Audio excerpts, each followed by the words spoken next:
Blarbo, blarbo, blarbo, blarbo.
Do do do do do.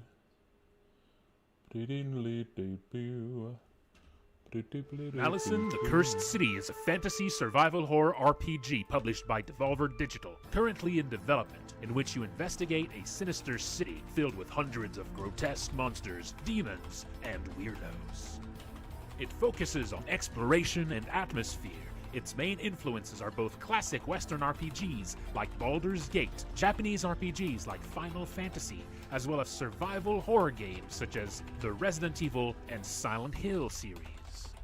As you sneak through the city, you encounter all sorts of strange characters, many of which you can speak to, trade with, recruit to your cause, steal from, or even attack if you so choose. You can approach this game in a million ways. It's up to you how you plan to survive. Your actions may lead to wealth, disaster, betrayal, or may even lead to uncovering some of the city's darkest secrets and the game's many hidden endings.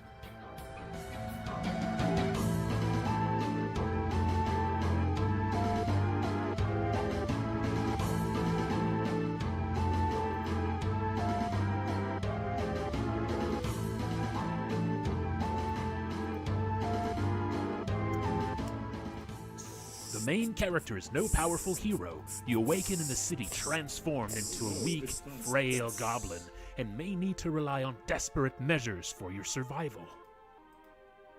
You will likely need help from other survivors you meet, and it is up to you to decide who you trust and recruit to your cause.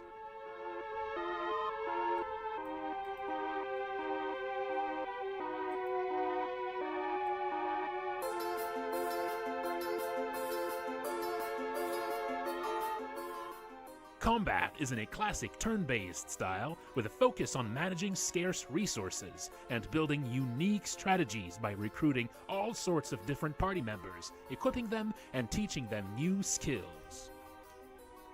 Monsters move closer to you during combat, increasing the threat and tension as they begin using their more devastating attacks. You do not want them too close.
I stream development work of Malison Tuesday to Friday at 7 p.m. EST on Twitch. I also have new development update streams on Sunday nights at 8 p.m. EST. There is also a Discord you can join for the game. Check below.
Malison, the Cursed City is a fantasy survival horror RPG published by Devolver Digital, currently in development, in which you investigate a sinister city filled with hundreds of grotesque monsters, demons, and weirdos.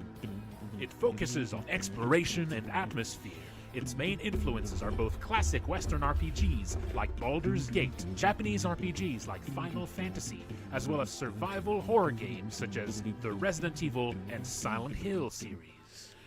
As you sneak through the city, you encounter all sorts of strange characters, many of which you can speak to, trade with, recruit to your cause, steal from, or even attack if you so choose.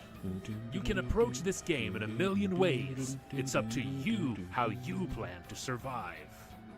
Your actions may lead to wealth, disaster, betrayal, or may even lead to uncovering some of the city's darkest secrets and the game's many hidden endings.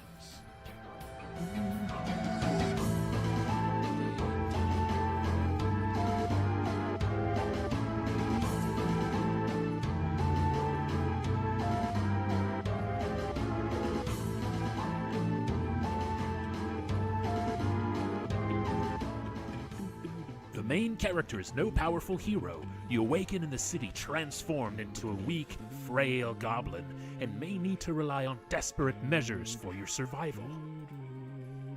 You will likely need help from other survivors you meet, and it is up to you to decide who you trust and recruit to your cause.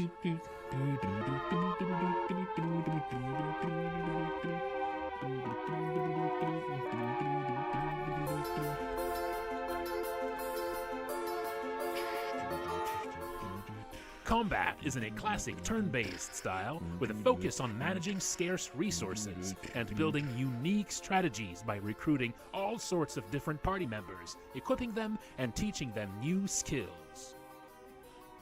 Monsters move closer to you during combat, increasing the threat and tension as they begin using their more devastating attacks. You do not want them too close.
I stream development work of Malison Tuesday to Friday at 7 p.m. EST on Twitch.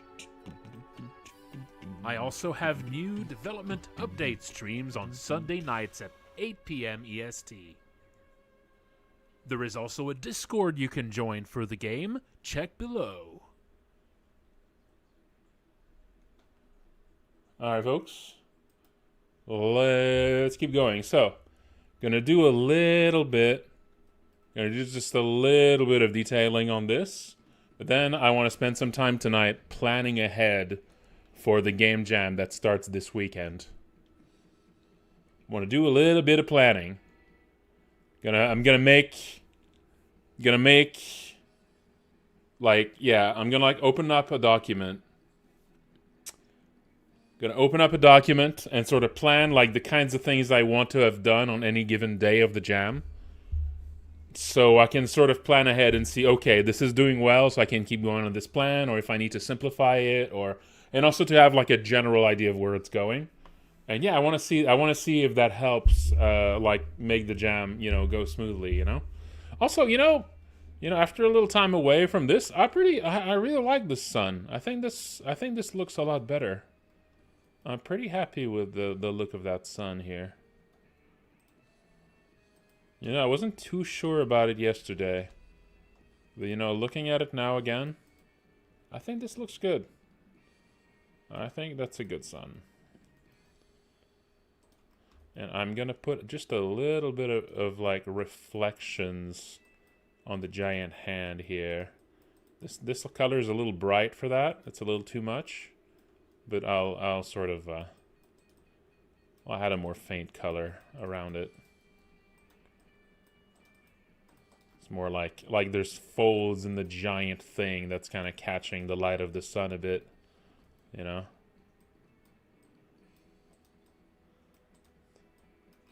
Oh no, it does still look like this. This is just a frame before that. This is just a frame before that.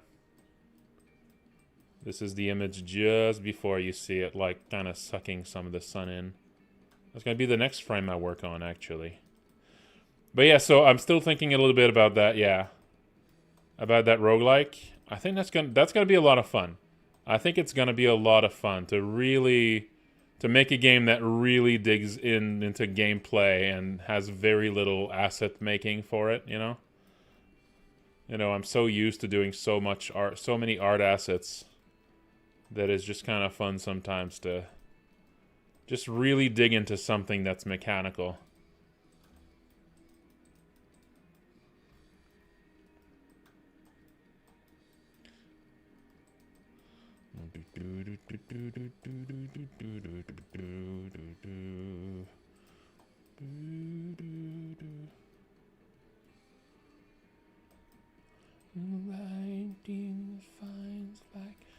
Oh yeah, tonight we're listening to some Pink Floyd.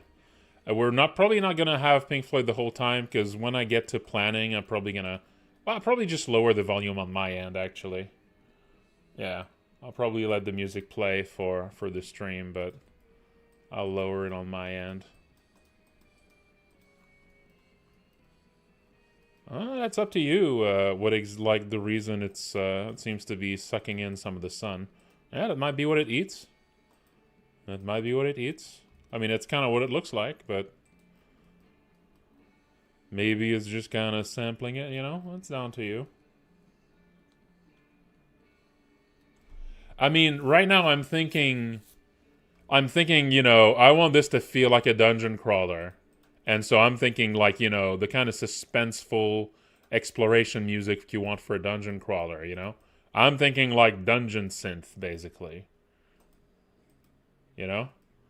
That's what I have in mind, but...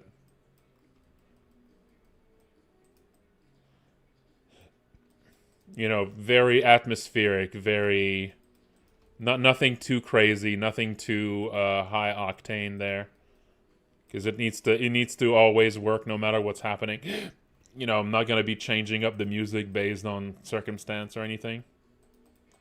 Now, okay, just because that's been the plan so far, doesn't mean we need to stick to that, you know? We could have, like, we could be inspired to take this another direction, you know? I mean, I kind of want it to, I want it to be very clearly a roguelike, but...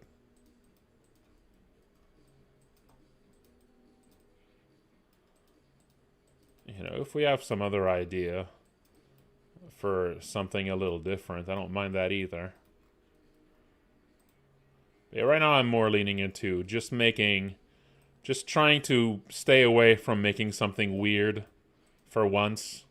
Because every time I've tried making a 7-day roguelike entry, I've always gone for something a bit weird and science fiction and all that. And, you know, kind of want to stay away from that this time and just make a regular-ass roguelike. With, you know, still some things to hopefully make it unique, but it's not going to be the priority to start with, you know? You know, gotta learn to crawl before you try to run. And I've yet to actually make a full-fledged regular roguelike, so I feel like I need to get that under my belt.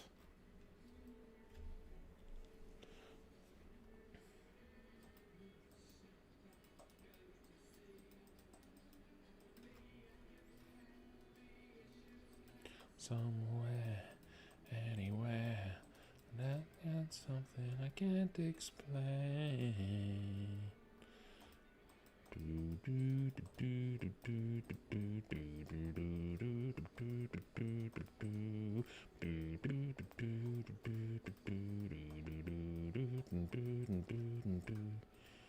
Lucifer Sam is a fun song.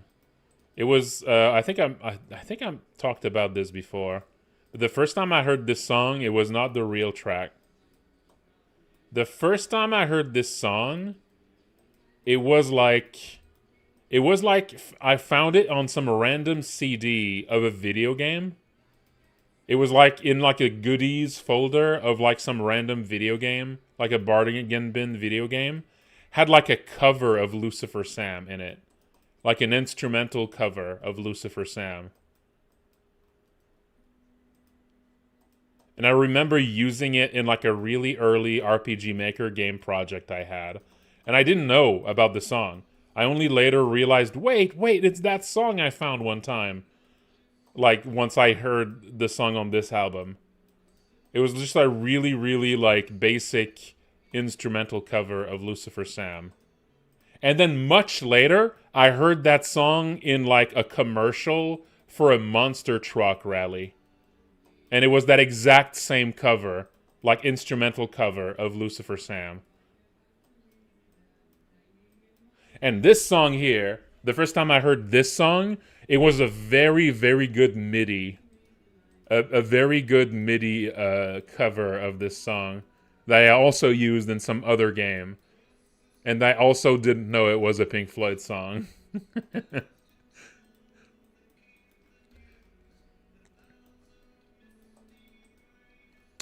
And the MIDI for this song was very good. It was a good MIDI. It just turned the singing into another instrument, and it sounded super good. Actually, I think that this is a terrible thing to admit, but I still think I kind of prefer that MIDI over the real song.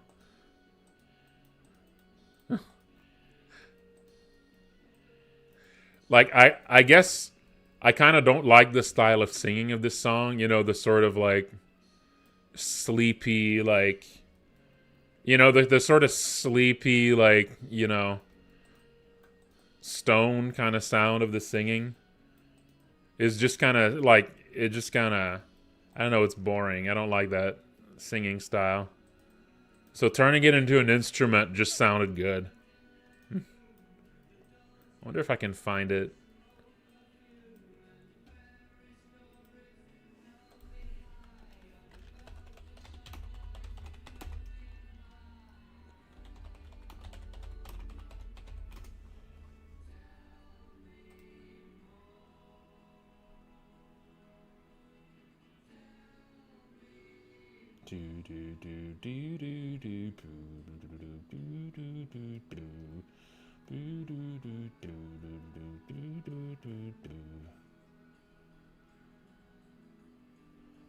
Yeah, that's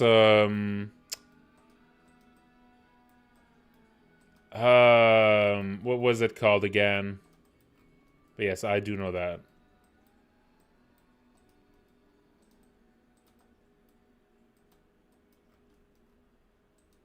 Phalanx, yes, Phalanx. Okay, hang on. Is this? Oh, I might have it.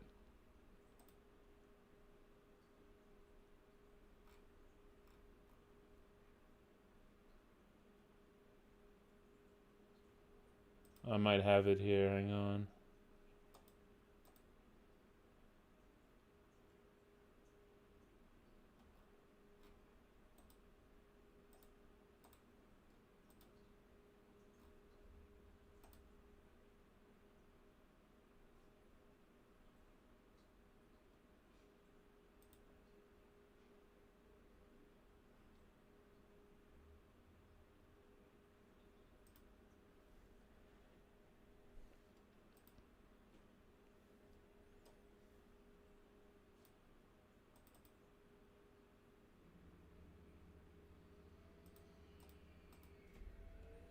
Nah, I can't have it.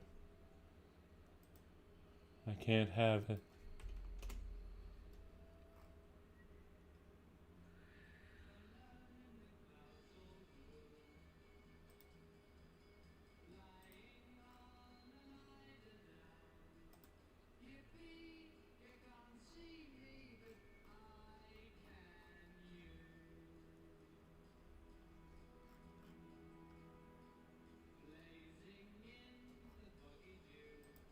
Boo boo.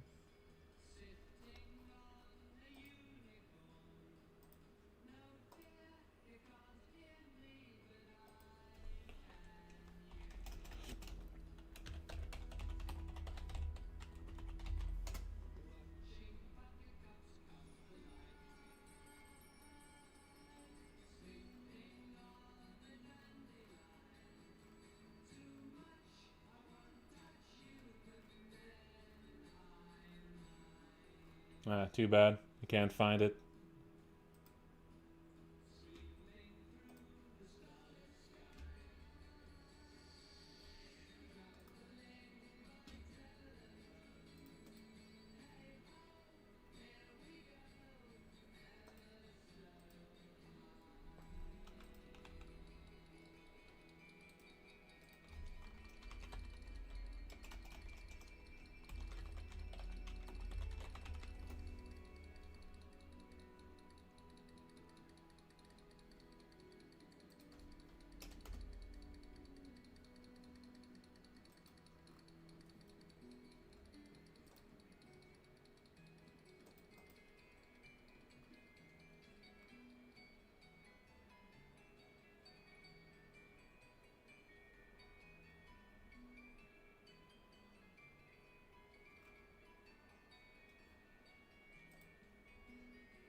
Oh, I do have it.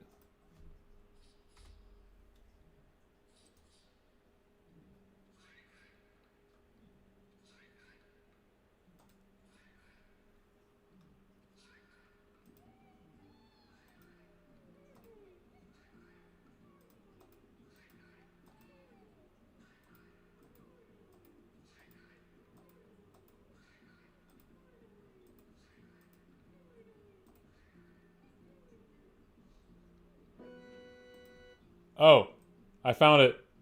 I found the MIDI version of Matilda Mother. I found it, folks. Here it is.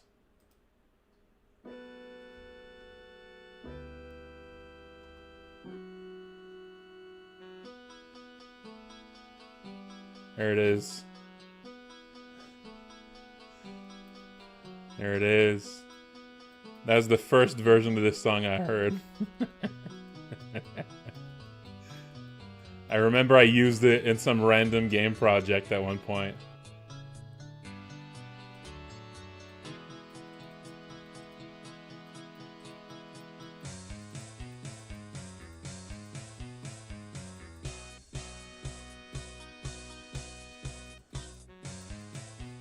Ah, now that's good MIDI.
Oh, that's a very bad loop there. Very bad attempt to loop there. The hell was that? That's not. Oh, I bet it's a thing where like they made it longer so that people download this file instead of others to think, oh, it's a more complete version. I bet that's what happened there. Boo. Boo.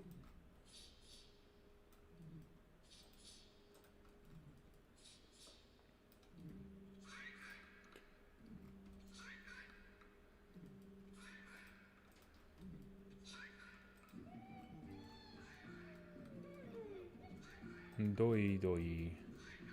Doi doi.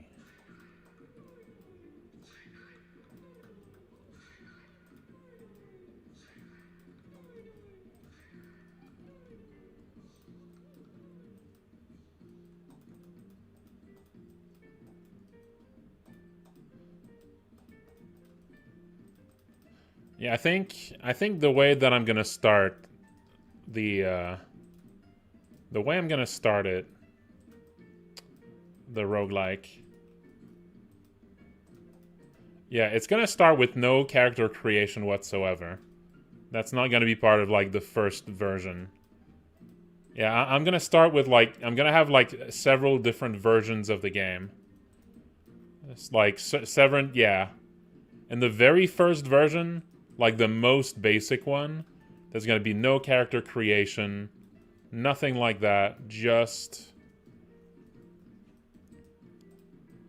you're just gonna start.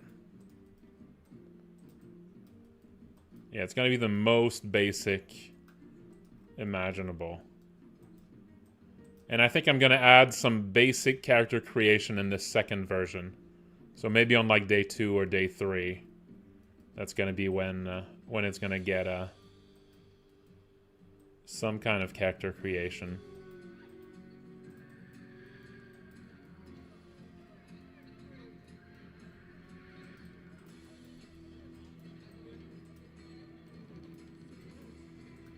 Yeah, first version, no character creation at all. And then once I add character creation, the phase after this is going to add meta progression on top of that. And that's where you're going to start to get like the stuff that makes it feel like an expedition.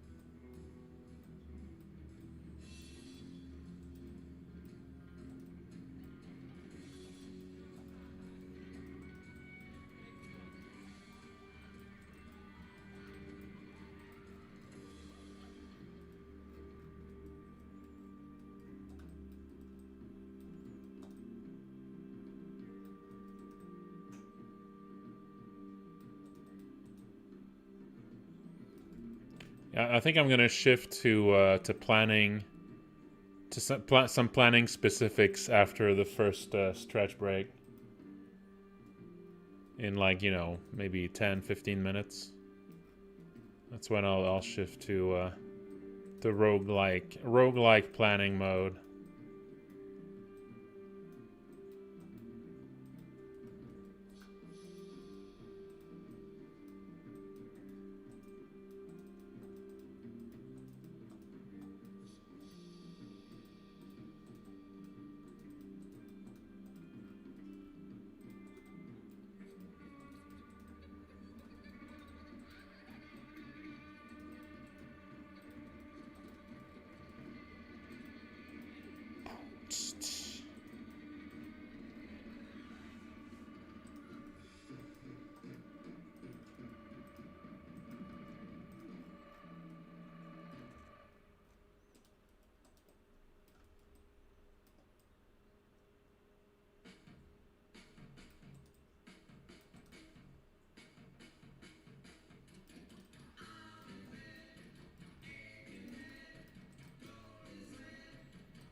Okay. Next frame. Oh, there's another blue to use as well. Right. Let's use that too.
Next song feels, I feel, the most appropriate for this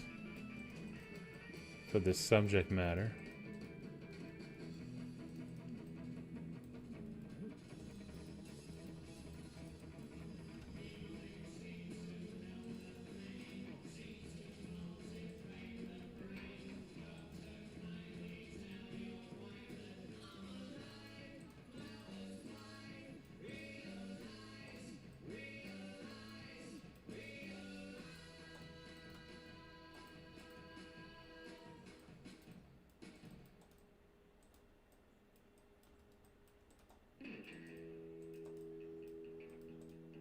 That's a real catchy song. Interstellar Overdrive.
The achievement the achievement art is not from me. It is by a goblin who is sometimes in the chat.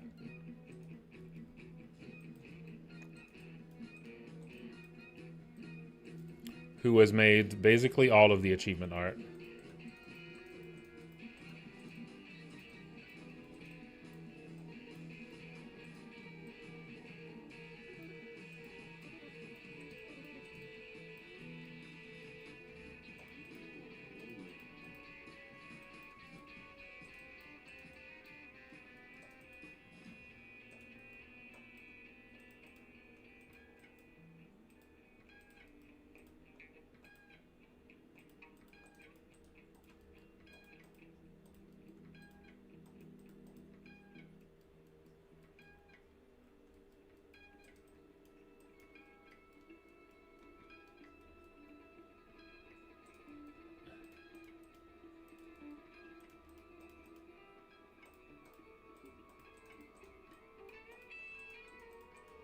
And I think if I remember correctly, Goblin's Goblin's achievement art was actually the first time they were doing pixel art. They I think they were only doing like illustrations, you know, like digital painting kind of art before. So they took very quickly to it.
Oh, thank you, Maxiro Fahra.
I do.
Oh, that's up to you, Mars of the Stars. That's up to you. The game doesn't really indicate one way or another.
Do do do do do do do do.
Do do do do do do do.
Programmer ass song.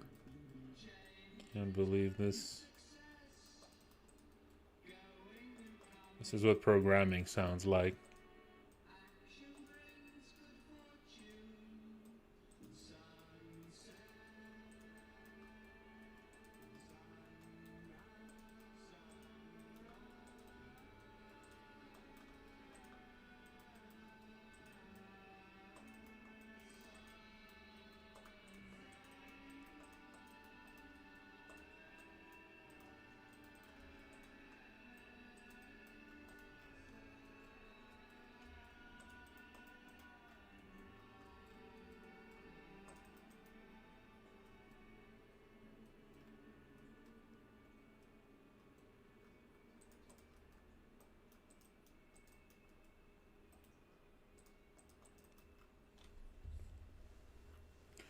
Sam and the Monsters in HD.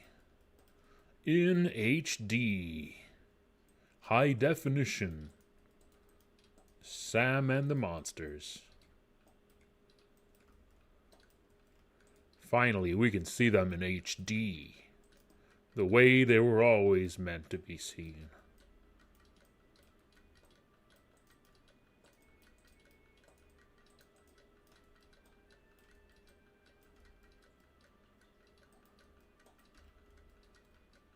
The green scarecrow knows.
Well, you can, if you have the game. Oh, right, yeah, no, because the game right now is still, the next update I'm going to put out, the game is no longer going to be encoded, so you'll be able to just use this, you'll just have the sprites when you have the game.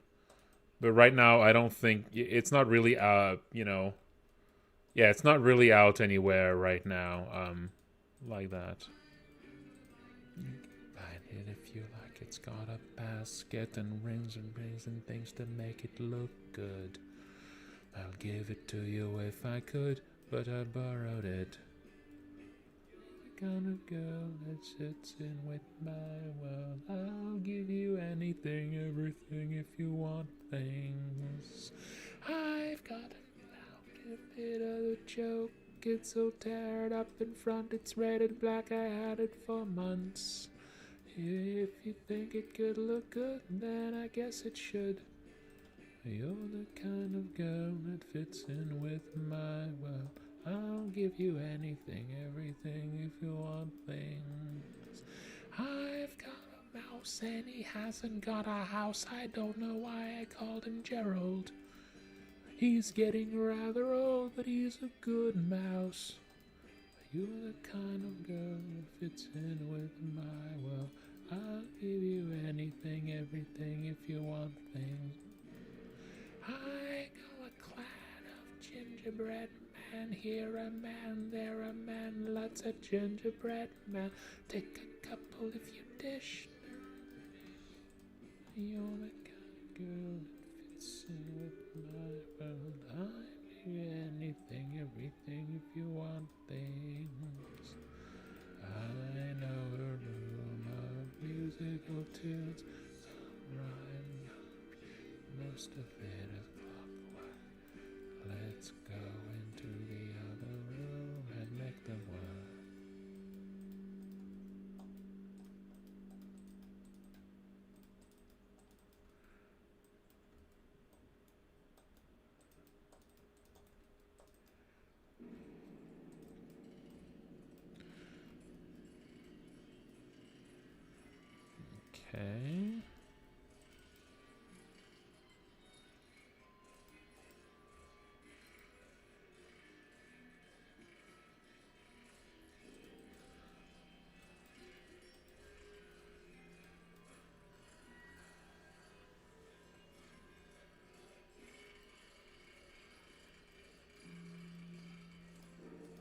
All right. I'm gonna go make me some tea very soon, and with that, I'll be shifting to planning out the roguelike. That should be fun. I'll need to be making some decisions about it. I think at this point, most of those big decisions, I kind of know what I'm going for. I think it is gonna be like a generic kind of fantasy setting sort of roguelike. Oh no, You know? it's time to stretch. Yeah, I think it's gonna be like, yeah, like as normal of a roguelike as I can make it, but with potentially that little twist that comes in later. Potentially that little twist of making it that it's like this expedition that you're...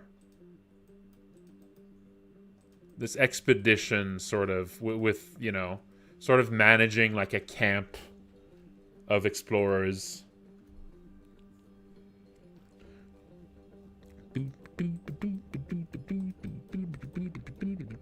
I am not a perfectionist, no. Not at all. You know, I know a perfectionist. I know what a perfectionist looks like. And that's not what it looks like.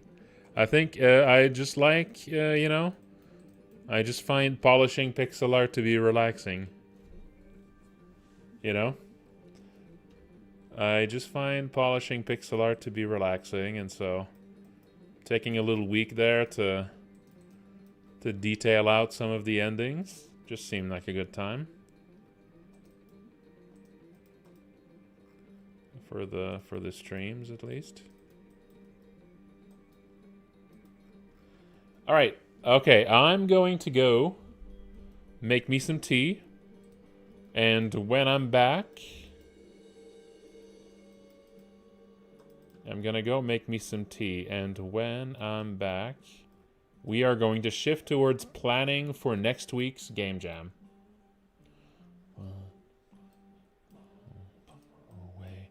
Way, people say, I will find a way, there will come a day, something will be done.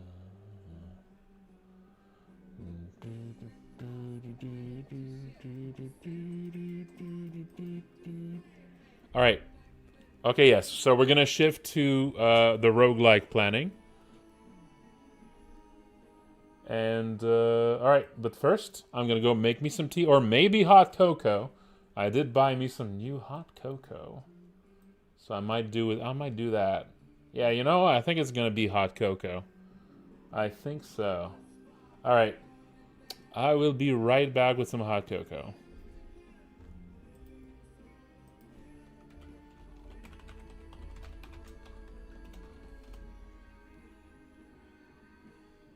Whoops, I did this in the wrong chat.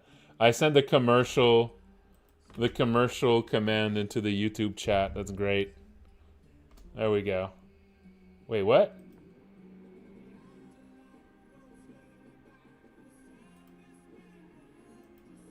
Wait, it's not work.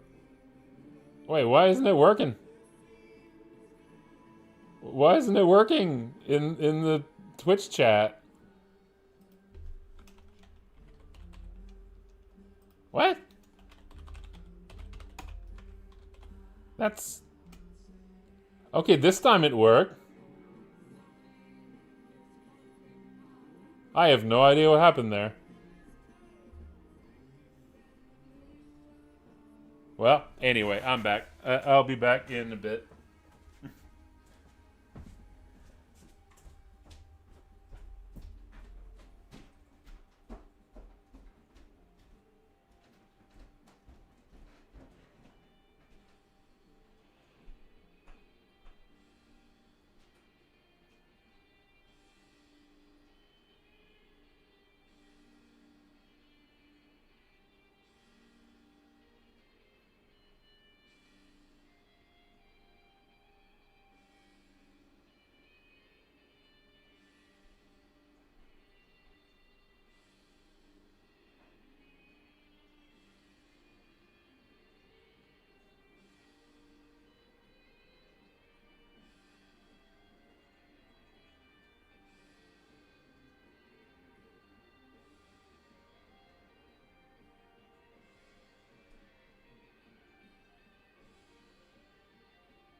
Got a chocolate milk.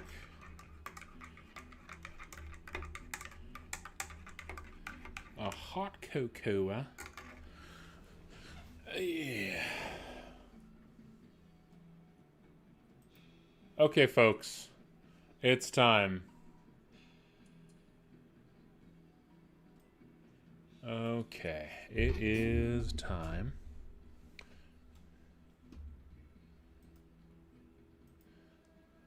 Let's do a little planning. Let's do a little bit of planning.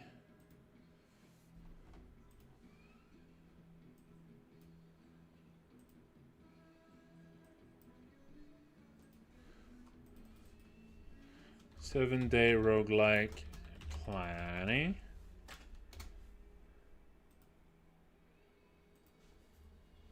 Okay. Here's the idea. So, I'm gonna want to have like kind of a loose plan for 7 like versions of the game, like 7 days of the week. Yeah. Like a little breakdown of what I want for each, what I want to be done for each day of the week. So I'm gonna start this on Sunday. That will be Sunday the 1st.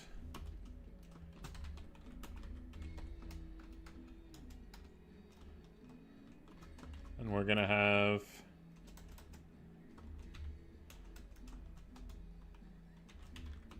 day 2, day 3, day 4, day 5, day 6, day 7.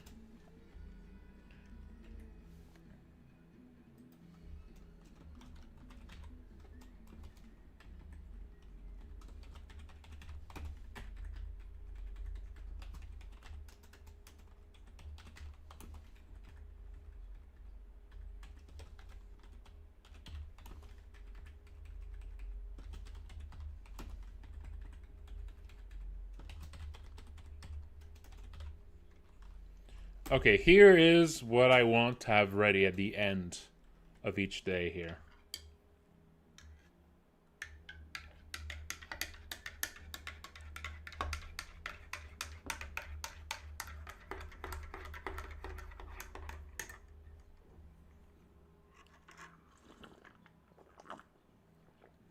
Okay. So by the end of the first day, I want to have movement, combat,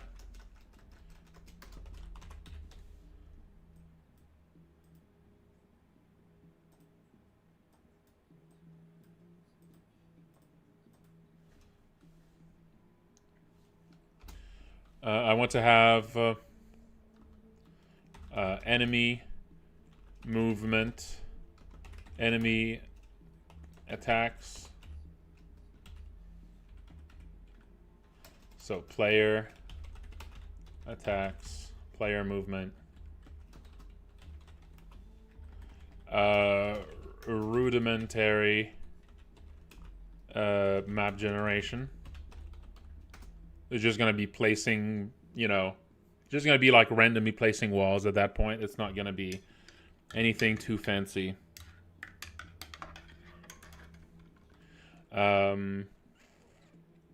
I would say items.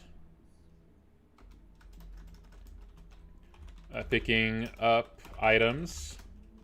Basic inventory.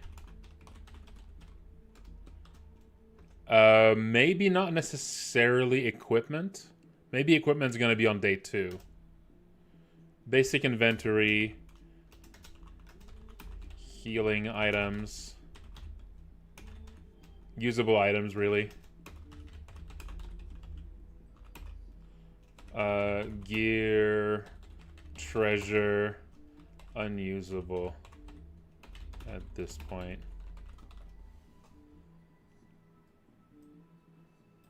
Basic inventory, unusable. Maybe you can pick up, toss items. No using or equipping yet.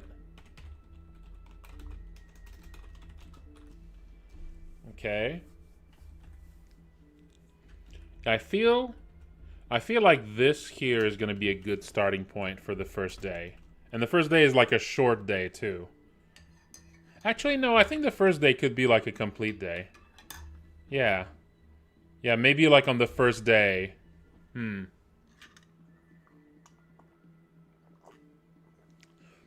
Yeah, maybe on the first day I could actually work on this like for all of Sunday. Yeah, I could start like Sunday morning. Yeah, I could start Sunday morning when I wake up.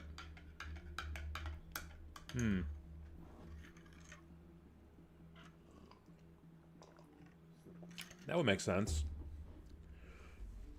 So player movement, player attacks,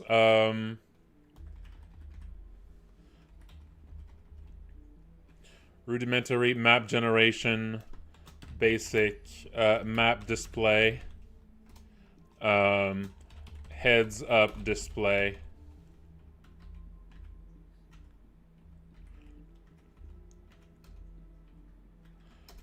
Basic player object, like player data,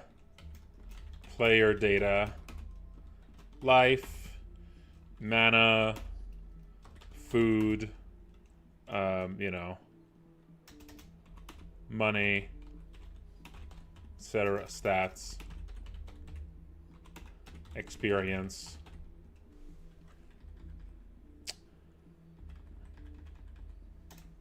Yeah, there you go. So that would be a good checklist.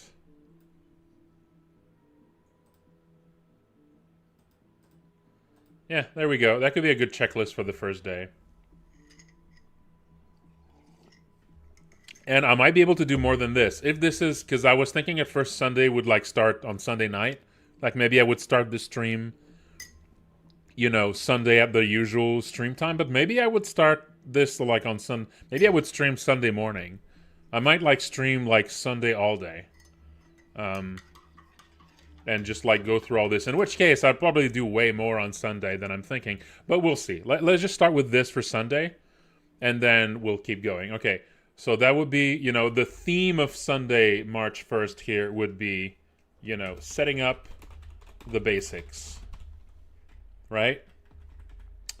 I would say day 2, the general theme of this would be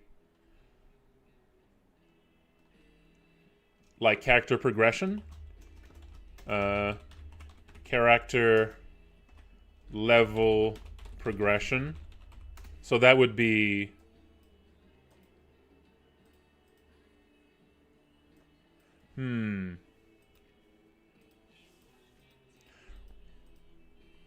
yeah, I would say the theme here would be leveling up. It would be leveling up. It would be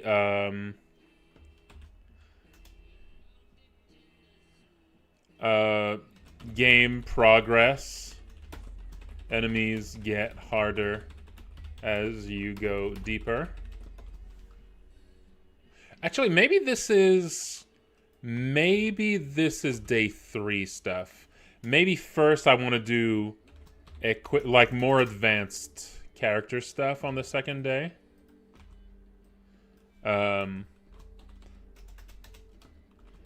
More equipment.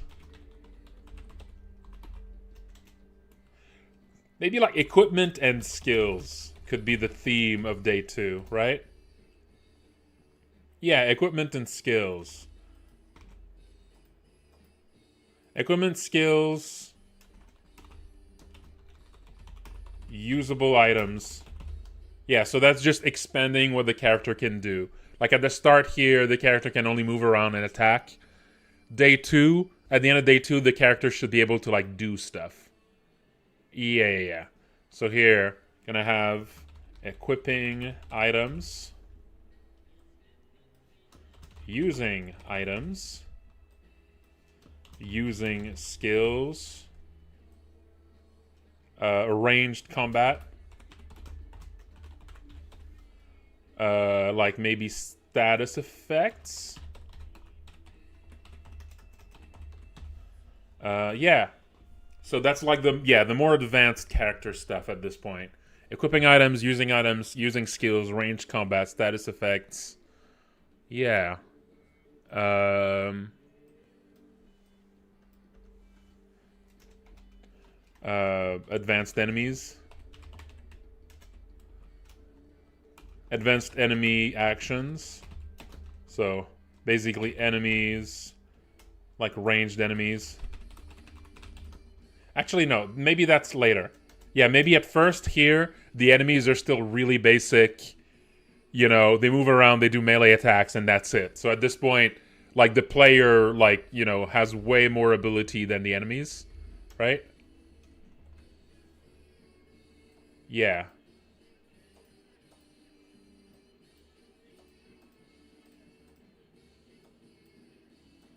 Yeah, I think that works. Hmm.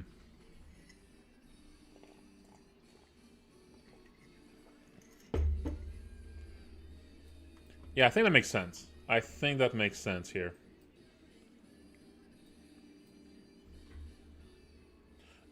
Yep.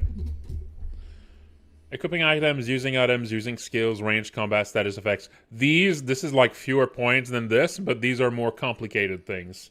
You know? Like each of these is gonna bring up like, you know, challenges and issues. Um I would say player attacks, enemy movement, but also like um game timing. Turn based logic. So this is an important thing here. Because, you know, in roguelikes, this is those games where enemies only move when you move, right? So whenever you move or you perform an action, that makes time move forward. So that I'll need to set this up here. I'll need to set up this, you know, I'll need to set up like the logic for this. So maybe this is gonna be before all of that here.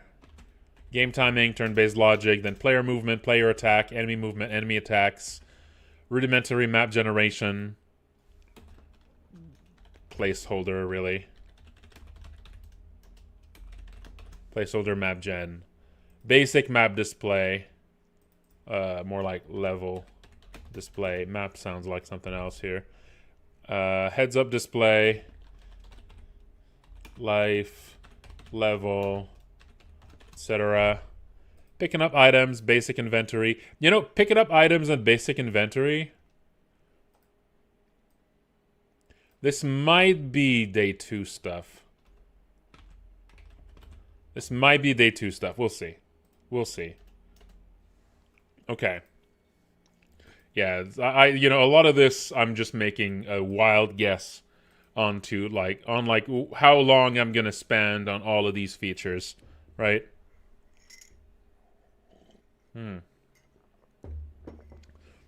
Leveling up, choosing skills, etc.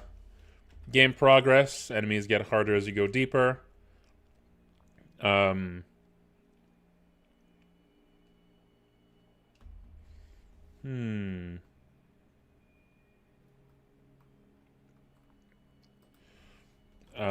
Like, more complex enemies.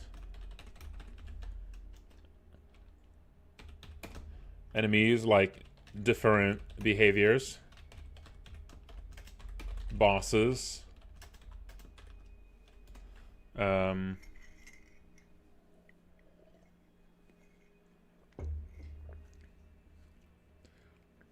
Maybe setting up like an ending.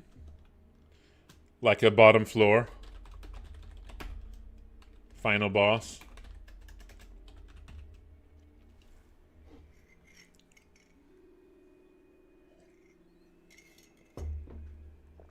Also, this might be where I introduce character creation. Character creation. Basics of like the base of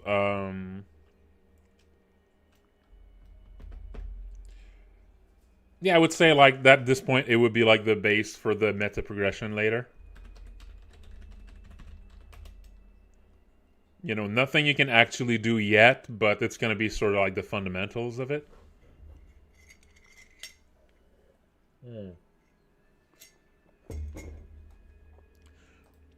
Complex enemies.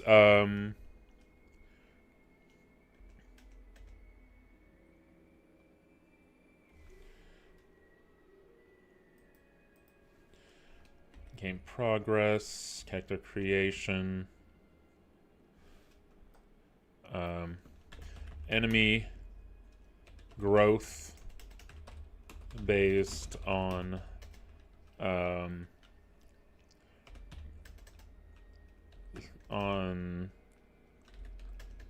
current progress, item growth, so item power based on current depth. Depth would be the better term here.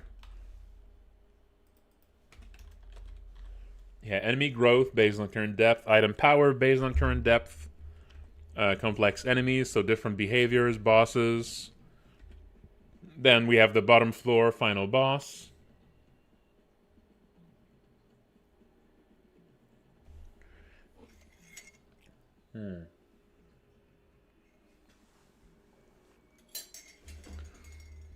Okay.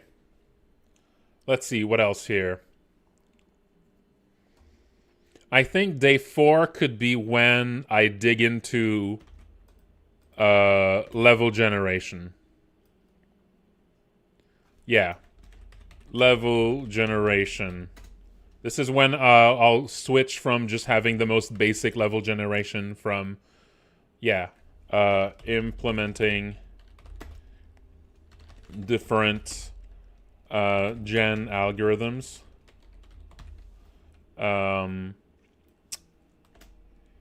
Some sort of logic to like what kind of levels generate at which depth, right?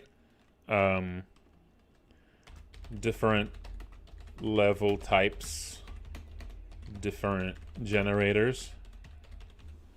Some sort of system to implement prefab rooms and room sections. All right, some prefab rooms are going to be useful.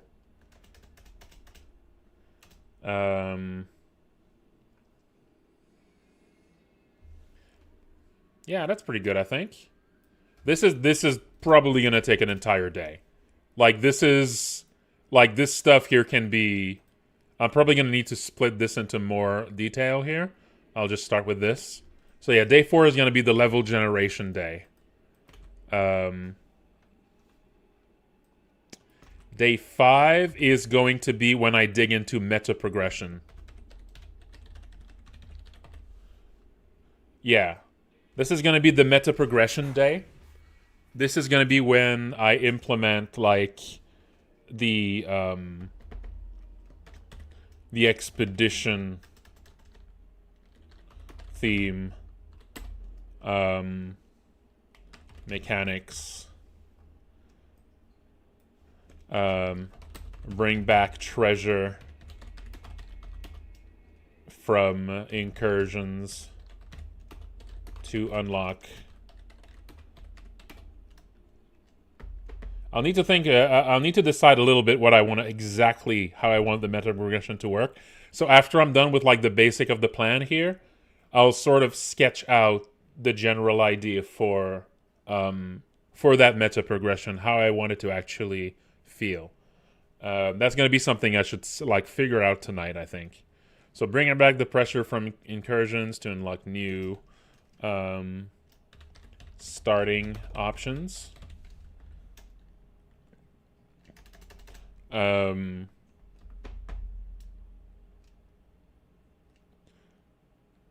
Yeah, again, I'm not too sure yet. I'll need to make the more specific themes here before I dig into this more. Friday and Saturday, at this point, is going to be like the polish phase. And polish phase. So 2 days sort of dedicated to like polish stuff. And at this point, you know, the polish stuff, that's going to really depend on exactly how it went.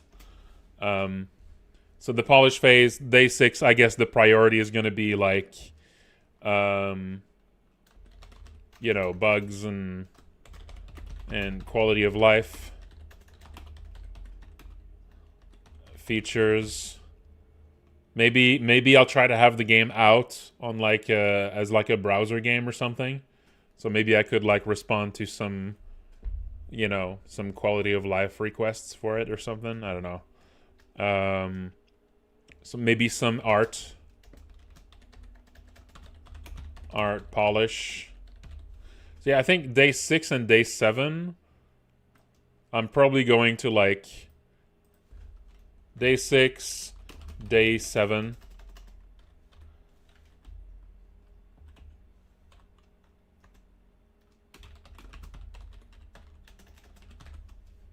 That's going to be the final phase, and these 2 days are kind of going to blend together. So we're going to have sound effects, music stuff. I'm probably going to implement the music much earlier than this, but it's probably going to be a very basic implementation at first, and then maybe I'll try to implement something about sort of, you know, it's like cross-fading stuff. So I think here I'm probably going to have like basics, the basic sound implementation. Maybe that's going to be on day 2. Maybe day 1 or day 2. Basic sounds implementation. Not necessarily setting the sounds, but like, you know, the engine stuff for it.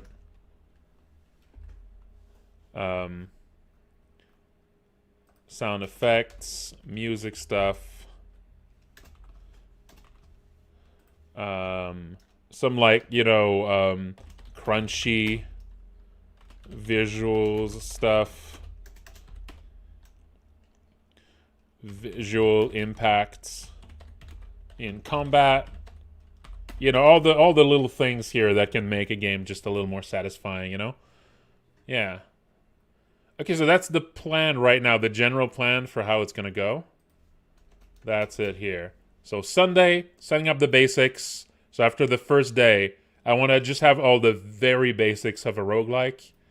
Like, you know, it's just character moves around, enemies move as the player moves. There's some combat, you can kill enemies, you can die. It generates a really rudimentary map at this point. It shows like your, you know, the world display. It shows you your life and everything. So there's a little interface, but super simple. Basic sound implementation. So by the end of the first day, I should have something that is recognizably a roguelike. It's just going to be a super, super simple one that just doesn't have much going on with it. But that's going to be like the starting point. You know, you got to start with that. Get something that's playable. Get something on the first day that you can play and feels at least, you know, in a shallow way like a roguelike. Day 2, picking up items, basic inventory, equipping items, all the slightly more, like the other important stuff that I probably won't be able to do on the first day, I'm going to implement here. So picking up items, basic inventory, equipping items, blah, blah, blah. Yeah. Day 3, character level progression. This is the base of the meta progression stuff that's going to come later. Leveling up, choosing skills, enemy growth based on current depth. So this is the stuff that's going to make it that instead of it generating a single floor of a roguelike, now this is a roguelike with several floors, and the enemies get harder as you go deeper. And the stuff you find, the items you find also get better as you go deeper, and all of that. Maybe this is also when I'm going to want to complex items. And also, okay. In this whole thing, I'm also going to want to set up a system to design enemies and items.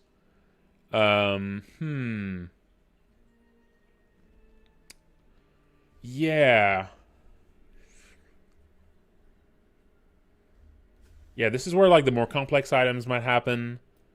And also maybe some sort of external enemy and item database. Could be set up here. We'll see. Maybe this is like a less important one. maybe this is something that could be pushed the next one. But yeah, then you got, level generation. And then, day 5 is going to be the meta progression. So anything that's like deeper, the deeper something is in the jam, the more it becomes contingent on everything else moving smoothly, right? So the meta progression on day 5, if everything before this happens to take way longer than I thought, the meta progression might be pushed out. And we might end up with a game with no meta progression. And so we might end up with not really having the expedition thing in the, the expedition concept might not actually make it in. But that's fine. If it happens, it happens. I would like to do this because that's going to be the part that makes the game feel a bit more unique instead of just a generic roguelike. But like I said, my primary goal here is to just make a normal roguelike, right? I want to start there. I want to get one done that works and feels like it, feels like a proper real roguelike instead of just a weird prototype. And I think this plan is going to at least get me there. And we'll see if it can get me a little further than that. That'd be great. And so day 6 and 7 is going to be... It's going to be bugs, quality of life feature... Yeah, all the more optional stuff that is always nice to have, If this is pushed to day 6, I might cut. Like if it's pushed just by one day, I'll keep it, but maybe I'll keep it really simple, and then I'll have one more day of polish. If it's pushed 2 days down, I'm just going to remove the meta progression entirely and just and keep the polish, right?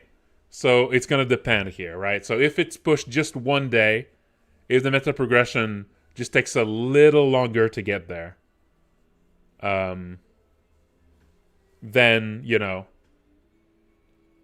if it takes a little longer to get to the meta progression, I'll still keep it. And I'll cut off some of the polish phase. But if it's pushed by way too far, I'll just get rid of meta progression and keep the time.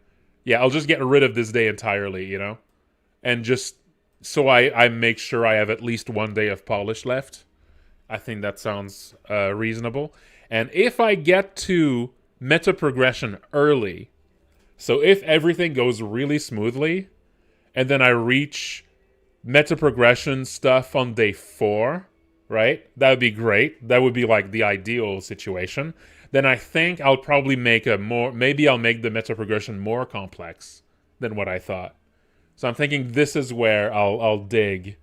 Like this is what I'll make the meta progression part here, sort of the flexible part that can stretch in and out based on, how much time I end up having.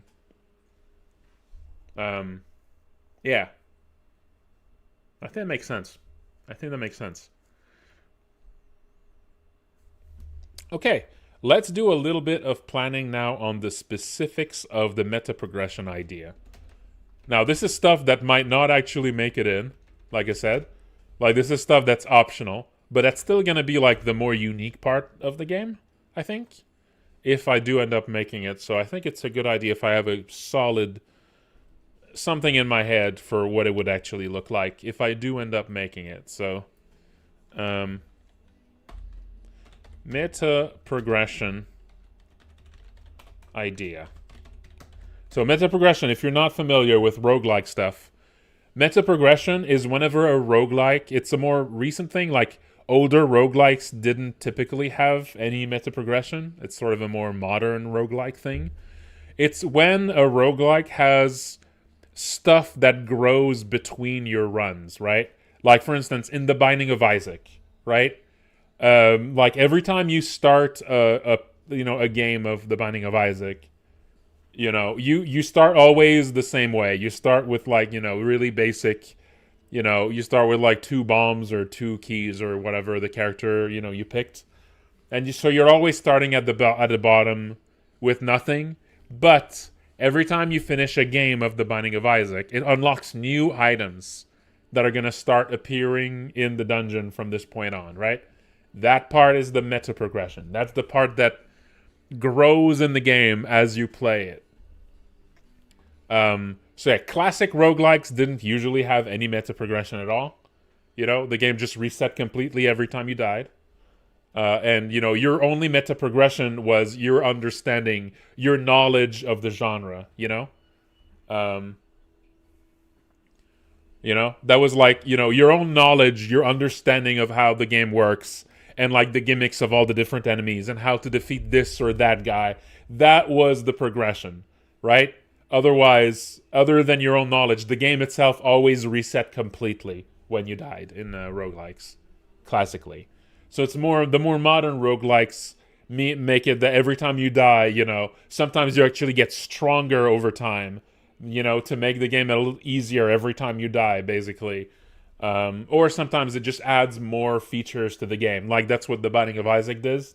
The Binding of Isaac doesn't really make you stronger with the meta progression. It just adds more stuff. It just adds more like complexity to the game, which is a really fun approach, I think. I think in this case, it is absolutely gonna make you stronger. The idea here is that you are managing an expedition to retrieve mysterious cursed treasure from some legendary runes. From some runes.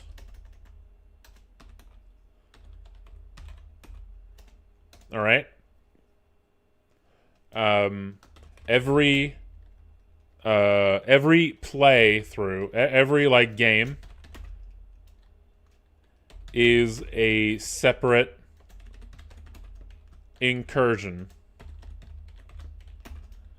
of an explorer from the expedition. Okay? When I would say, so the idea at first, I'm not sure yet still what I want to do with this. Do I want to make it that you need to gather treasure and then escape with it to be able to bring it back to your base? Or when you die, you still it's like your treasure was retrieved somehow, right? And so whenever you die, whatever treasure you had on you is still part of like the meta progression. I kind of like the idea that you have to bring it back, but it kind of depends. It kind of feels more risky if you're actually, like on one hand, it feels more risky if dying makes you actually lose everything you found. And it's like you got nothing at all, right? Like that makes it more, more risky. That makes it feel like you're going to lose everything if you die. And that makes it feel more like a roguelike, right?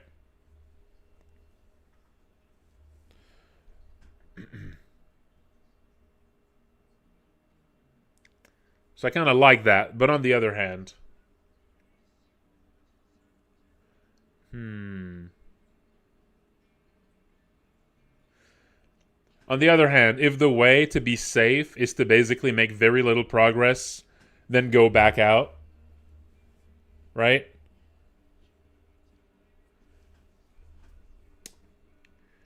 If the only way to make that progress work is to basically play like a coward, that's another problem. That's often a design issue with roguelikes, is that there's always a way to play like a coward, and usually that makes the game more boring than if the game gently coaxes you into taking risks.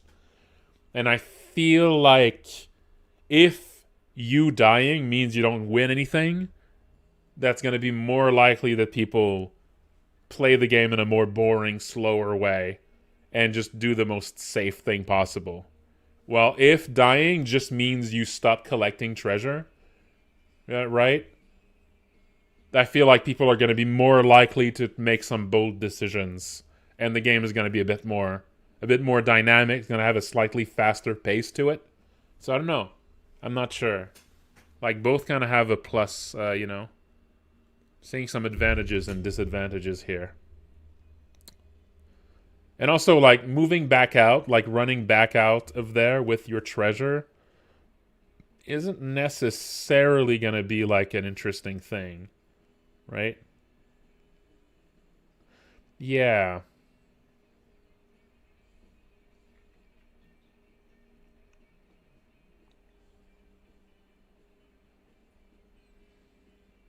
Hmm.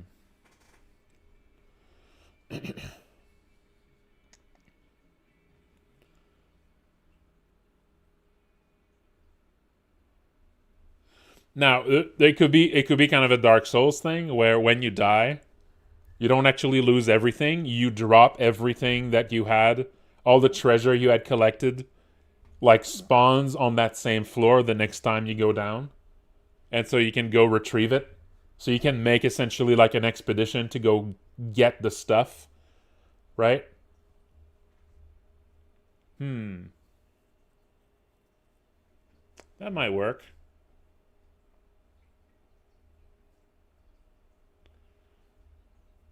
Yeah.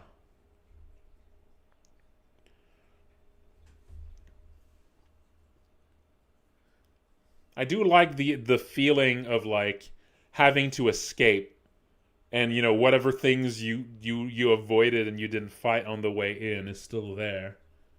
Hmm. And like, feeling the elation of being almost out and then some terrible thing shows up and now, you get all this treasure. Hmm. I kind of like the idea of I think you're going to have to take it back out, but if you die, it's not gone. You can just go get it. Like the next explorer has a chance to gather the treasure.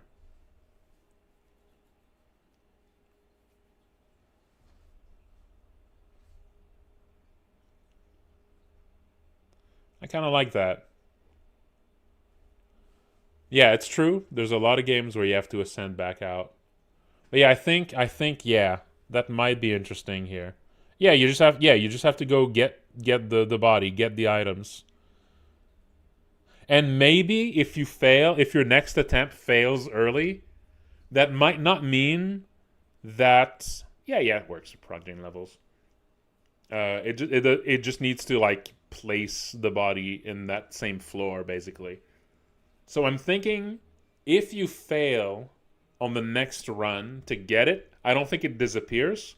I think it's like the bags left by that dead explorer get partially pillaged every time you fail.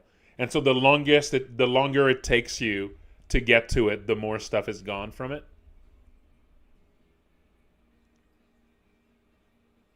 Yeah, basically what you're saying, Spectral Wisp. Yeah, I think so. I think um, you need to gather treasure and other valuables and escape with them to add to the expedition's treasury.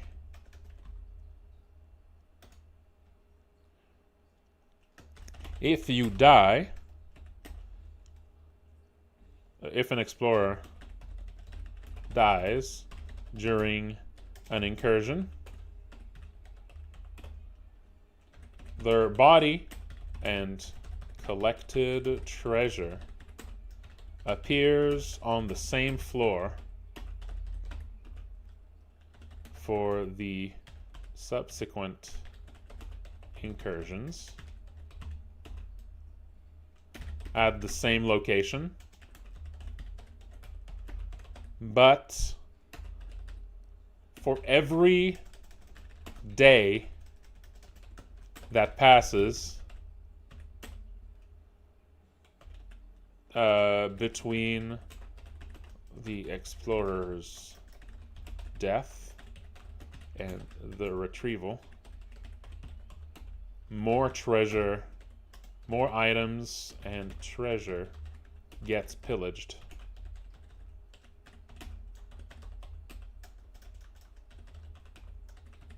from their bags. There you go. So you have a big incentive to go get it as soon as possible. But a single failure doesn't mean it's gone. It just means it's probably, those bags are going to be a bit lighter once you get to them, you know?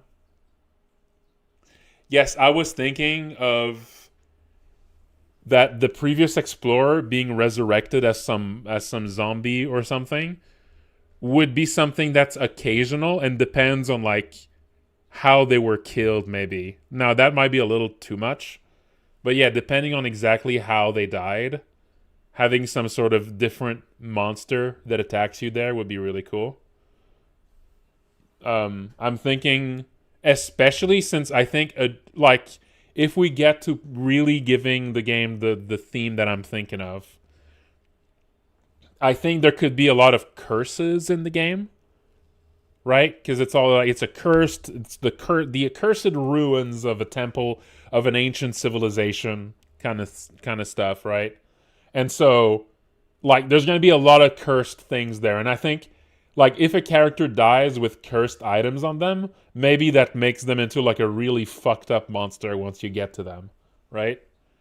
Like something really, really bad. But if an explorer dies in like one of the more shallow floors and they didn't have anything cursed on them, maybe nothing resurrects. Maybe there isn't necessarily a ghost or zombie at all there. So I think them coming back as some sort of like monster would be based on the state of exactly how they died. Or like whatever items they had on them. If they had cursed items, maybe even just cursed items like cursed treasure in their possession could do it, right? So even if it wasn't anything equipped, if some of the treasure they had collected was like cursed, maybe that would also make them like come back as a ghost or something. That could be cool. I like that. I like that. Oh, careful with that axe, Eugene. This song has a little jump scare in it. Careful.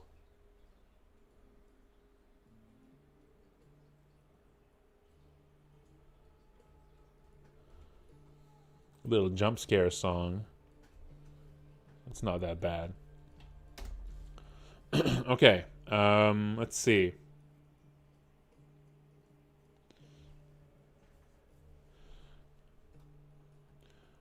So every day that passes between the explorer's death and the retrieval, more attempts. Okay.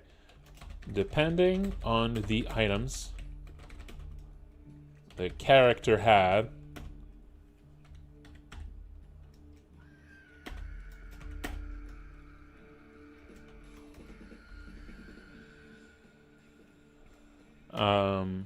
they might be a ghost, zombie, or some other cursed creature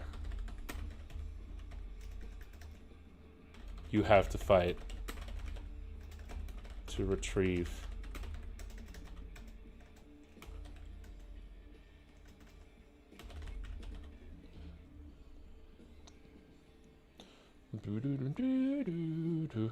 The multi-runs? What do you mean? You mean the meta progression in general, or? But yeah, that's the idea, is that you, oh, you mean like just or you just mean exploring the same site? Yeah. So I'm thinking, yeah, there would be like multiple sites. I'm imagining like,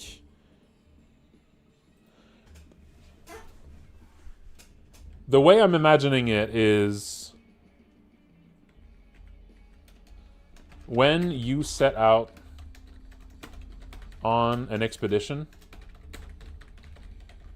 you choose a spot on the map of the region to explore.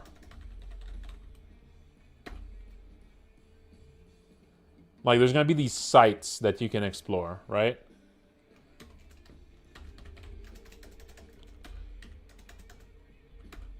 With a first, with like a first,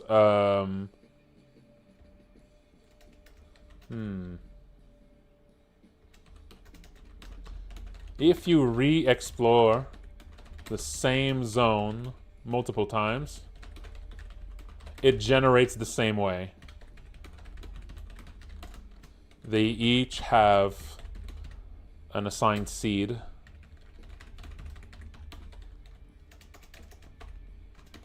For the prog gen.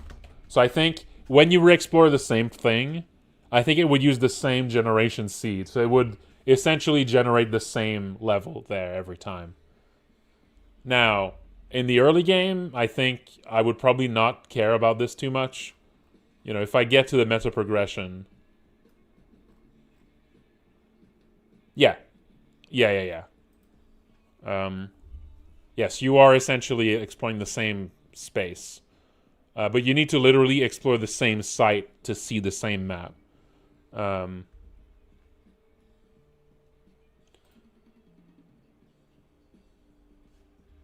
It generates the same way. The game will record enemies killed, items picked up, but depending on how long you've been away, it may generate extra enemies in the map at your return. I think that'd be cool. Yeah. So like when you re-enter a room, it's gonna check, like each room could remember how long ago you were here. And maybe, yeah, it generates more enemies depending on how long you've been away. I think that sounds good.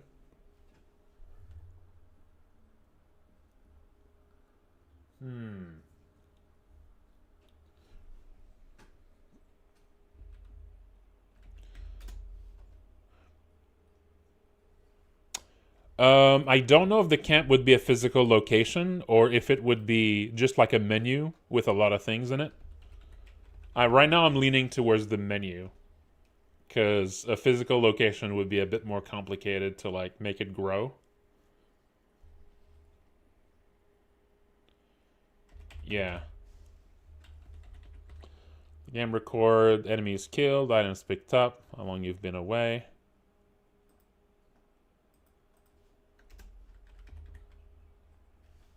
Okay, let's see. Camp mechanics. The camp has an inventory, treasury,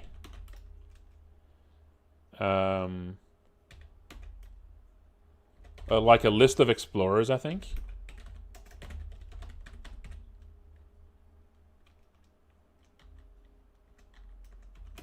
And multiple buildings and tents.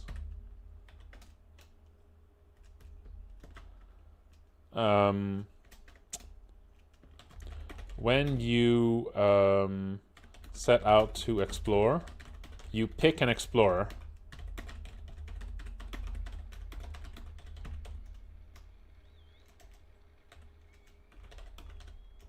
To set out. Yeah, you pick an explorer, give them gear.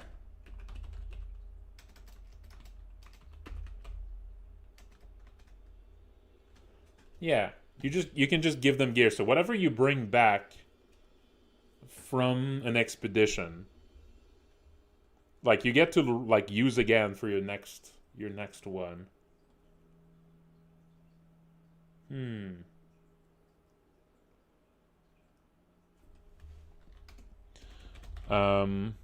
When you come back with treasure,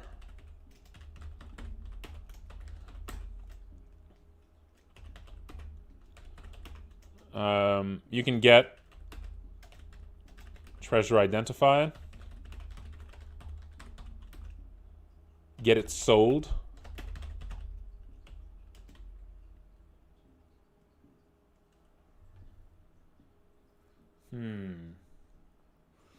Come back with treasure, you can get it identified, you can have it sold, and you can use the money to upgrade various mechanics in the camp. Things to upgrade.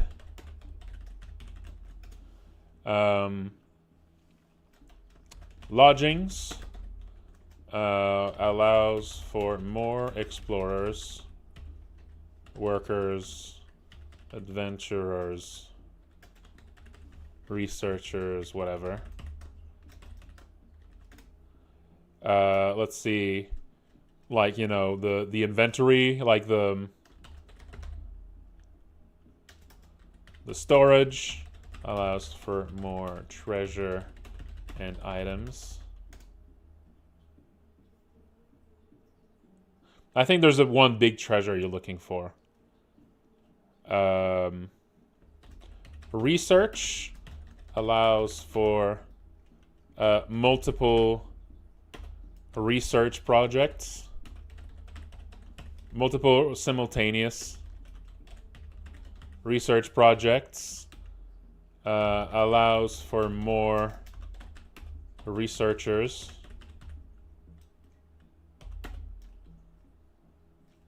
faster research.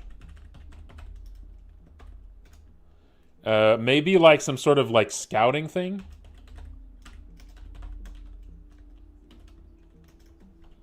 Mapping.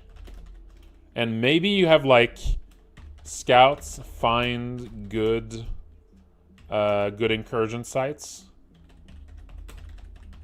all over the map.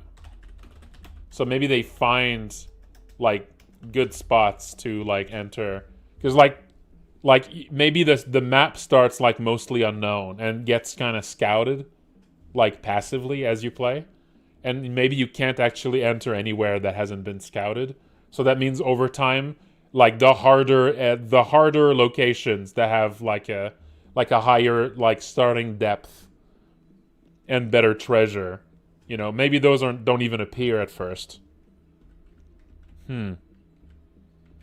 That could be fun. Yeah. Maybe like walls.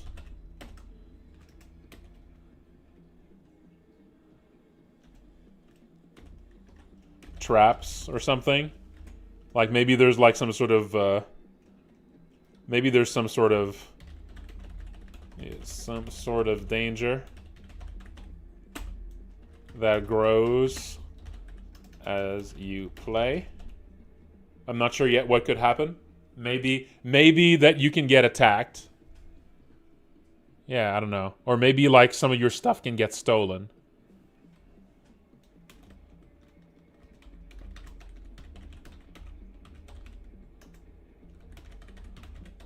Stuff gets stolen. Not sure. This is just ideas still. Maybe like there could be a few things that are like sort of amenities that like make like the researchers, you know, work better. That make everything work a little better. Like kind of like a cafeteria.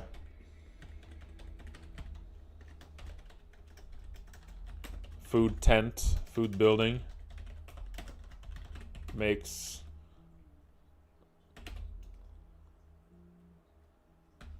the workers happy. Yeah, I think research here is going to be, classes. These are all going to be like things that give you new options when you start. Yeah. Yeah. That's the idea. There could be like some secondary buildings too. Buildings you can add that like are just like boost other things, like a library or something.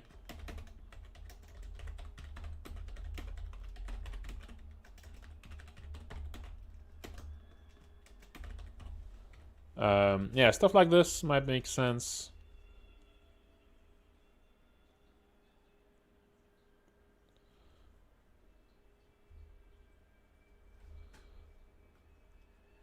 Oh, a medical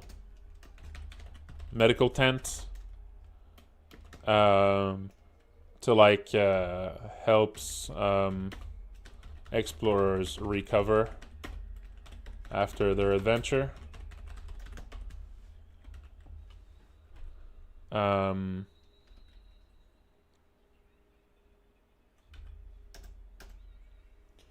yeah, stuff like that. I think that makes sense. I think as I work on it, maybe this is gonna get more solid. Maybe some of these are gonna go away. We'll see. This is just sort of like the general idea I'm thinking of. Something to really, Yes, yeah. Being able to like, yeah, there could be skills actually that like if you learn them, yeah, like maybe research is not just classes but also like skills that your party, like when you send someone to explore, they might just start with the skill to learn this or that, to be able to read certain like kinds of texts in the ruins. Okay, let's dig into the research after this. Let's dig into the research stuff after that here. So this is the camp mechanics.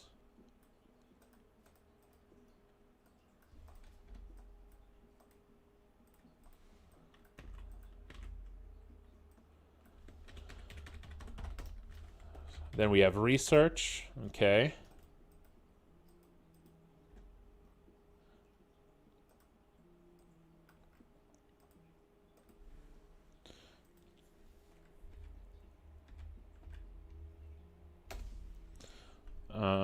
Here I'm going to call this incursions.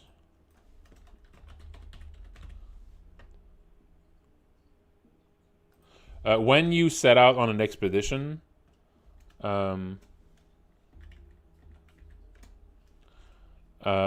you always begin on the surface in the forest or the ruins, etc., and need to find the entrance of the ruins nearby. And there's going to be probably all sorts of ways like to find that. Like there's going to be actual ruins generated probably, and you need to find that entrance. And once you got that entrance, then you can go down there. Yeah, it's a game jam, but it's not started yet. I'm just sort of planning. This is a game jam that allows you to go in with a plan. So I'm figuring out my plan, and it's gonna start properly on Sunday.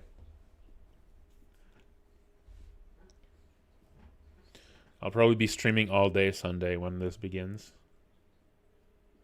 Okay, secondary things buildings to add, library. It's 7 days, so it has like kind of a flexible start time. You can start anytime this weekend, and then you just have to spend 7 days on it. So you just have to end like the same day 1 week from now. Okay, so you come back with treasure. You can get the treasure identified, get it sold. You can use the money to upgrade various mechanics in the camp. Okay. Okay, research. So, I was talking about this before, but I really like the idea of like almost anything in the game being research, like a research object. So, you can assign any item found to be a research subject. So this is inspired, again, I talked about this a little while ago. This is inspired by UFO, by XCOM, by the classic XCOM, right? That in the classic XCOM series, yeah, you could just take any items and research it, and it would just give you something. Sometimes it unlocks a new thing you can craft, or some other feature, or sometimes just some lore. I think that's really cool, and I'd like to do that here. Again, I have no idea how this. Maybe this is going to end up, researching artifacts. Identifies them and gives you their real value. Might unlock, might reveal them to be usable in some way. So like there could be an artifact that just looks like treasure at first, but if you research it, you realize it's like an accessory that does something if you equip it, right? That could be cool. Yeah, yeah, yeah, yeah. Researching more normal items could allow you to craft them. So like if you find like a more basic item, but you research it, maybe that could unlock you being able to like to produce copies of it. Or maybe it could allow you to repair it or something. That could be a possibility, like something that you get for just researching random stuff.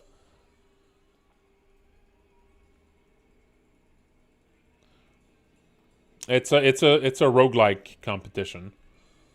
Um, it's a 7-day roguelike.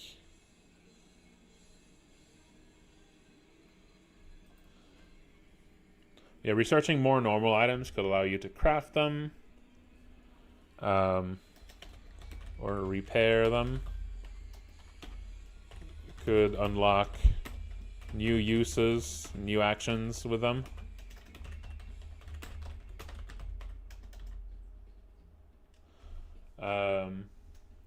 Could allow to deconstruct them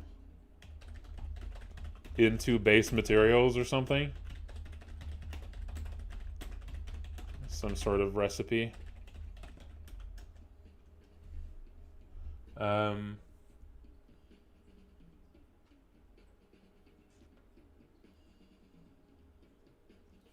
Yeah, that could work. That could make sense. Researching artifacts would identify them. Researching enemy corpses, like creature corpses, could give you their stats.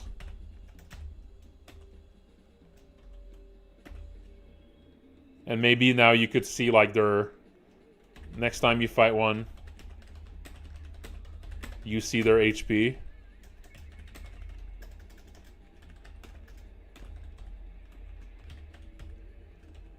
You see their HP bars.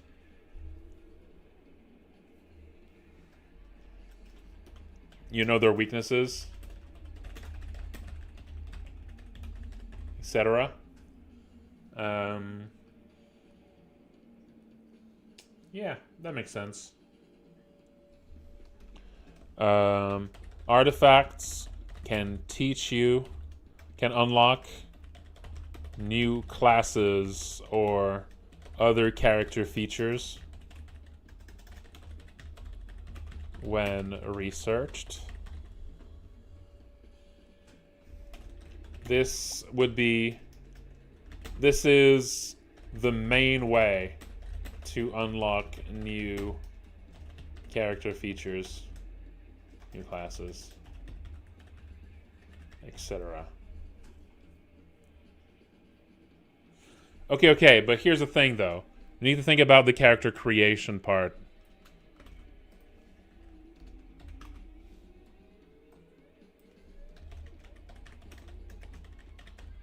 Okay, now if keeping in mind like the whole exploration camp ID thing, like when and how would the character creation thing actually happen? What would make more sense here? Like, because if it's an expedition, then you have like a crew of people that you're managing.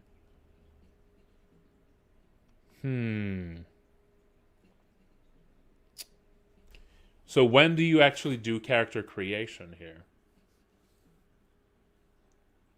Maybe you don't have a direct control of exactly the character you get. Maybe you just get characters, but you can teach them a skill.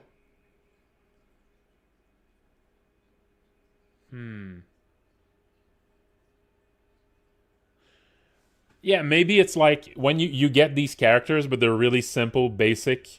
They don't necessarily know how to adventure or anything.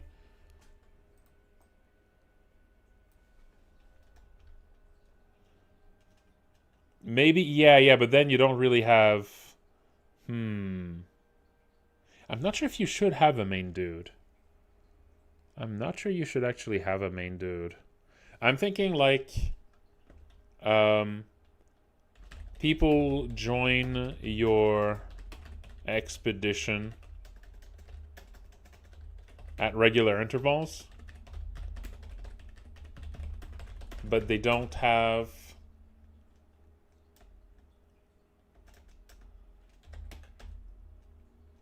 some camp features, some camp building allows you to teach them skills before. Skills, assign them, yeah, teach them skills, which allows them to go out as an explorer or work as a researcher, etc. Scout for new sites, etc. Right?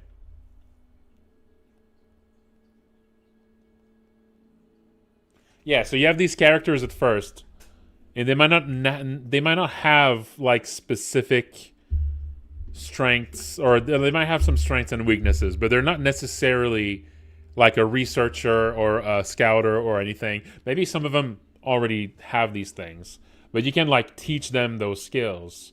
And maybe this is where you get new skills to teach them, would be by like analyzing artifacts. And maybe that gives you like, that unlocks these new things you can teach your characters.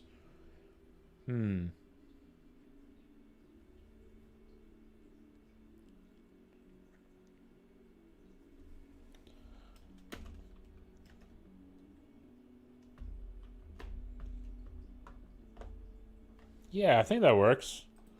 I think that makes sense. Things to upgrade. So maybe there would be like some sort of teaching tent, like a school. To teach new skills or classes, or assign classes to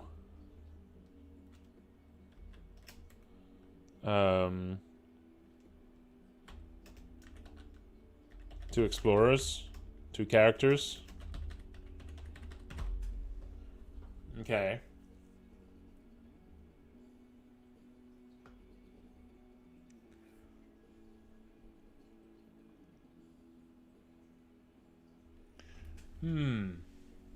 So yeah, you could teach new skills or assign classes to characters using the teaching tent or school or something. Yeah.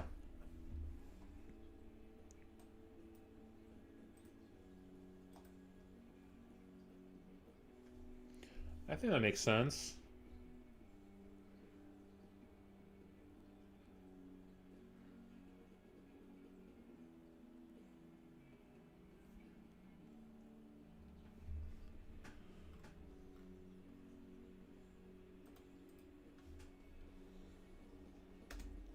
Maybe there's like a crafting tent too.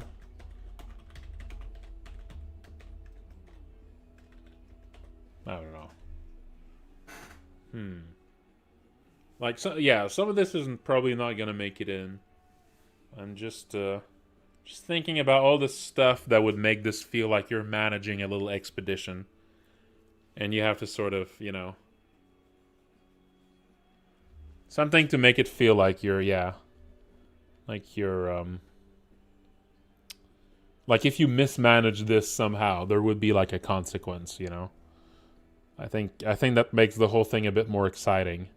That each of these incursions are sort of, you know,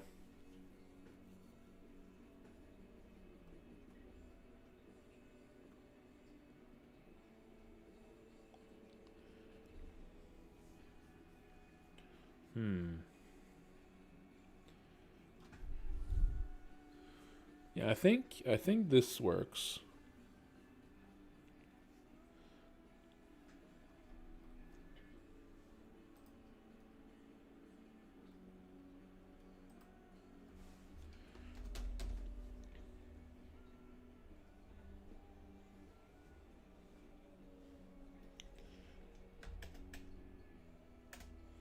Let's see. What else? What else?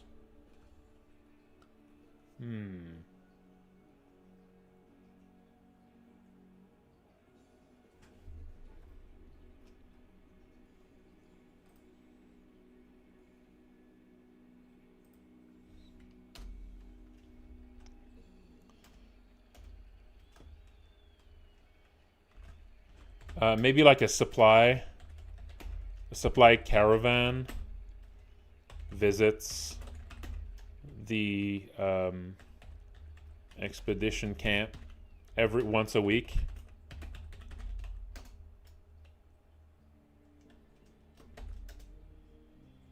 Yeah, that makes sense. Supply caravan visits the expedition camp once a week, allowing you to trade and bringing new recruits you can take or refuse.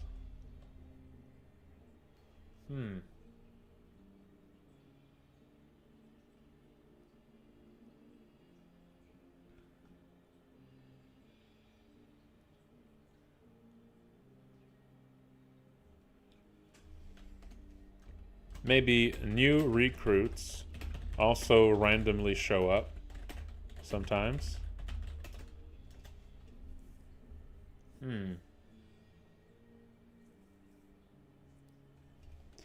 Random daily events, maybe?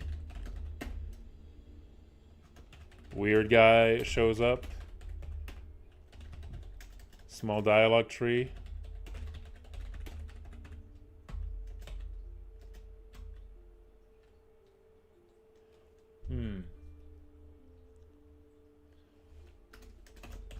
Could learn about an interesting site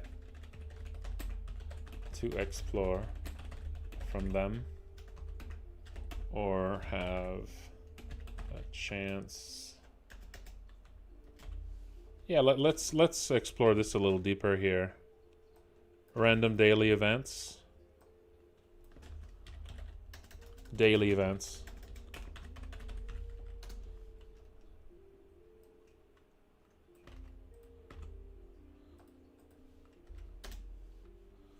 Supply caravan visits the expedition camp once a week, allowing you to trade and bring new recruits you can take or refuse. Maybe new recruits also randomly show up sometimes as a daily event. A random guy could show up with information. New site to explore.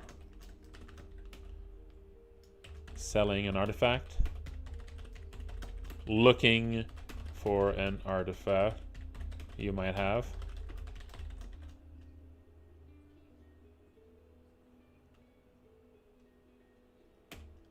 Maybe it's a trap. He kills someone.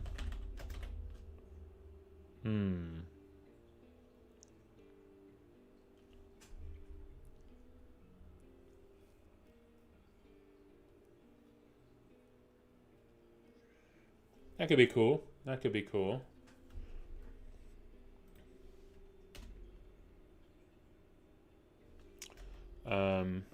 When in the camp screen,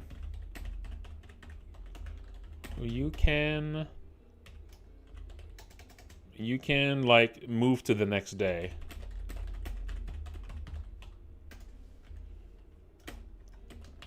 As time passes, your crew, wounded characters recover. Wounded or fatigued.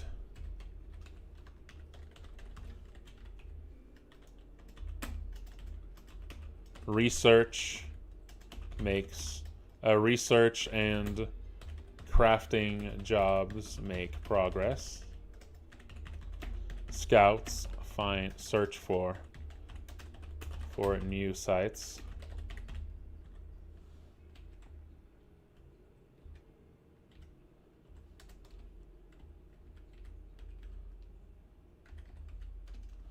every day can bring random events, which you need to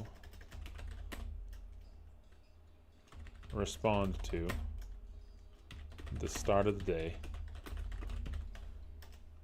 Some are just some events are just notifications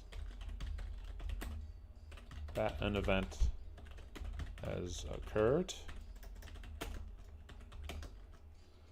X character died from illness. X research was completed, etc. Some events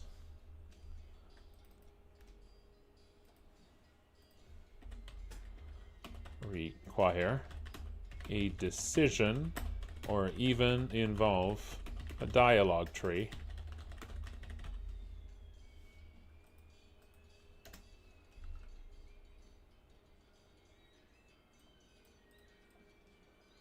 Gonna move this to the daily events location here. All right, that makes sense.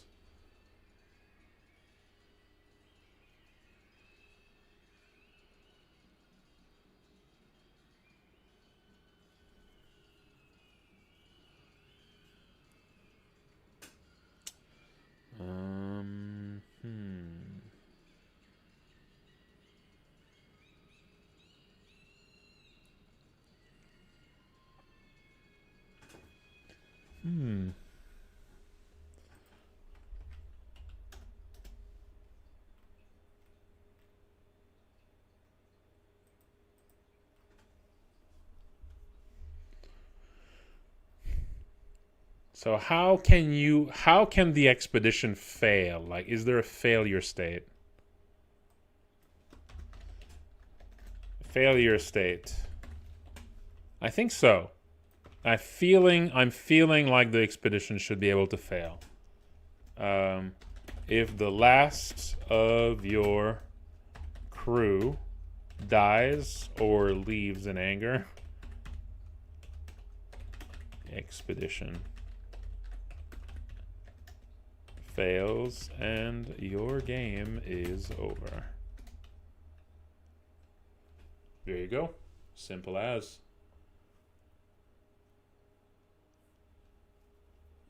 Simple as.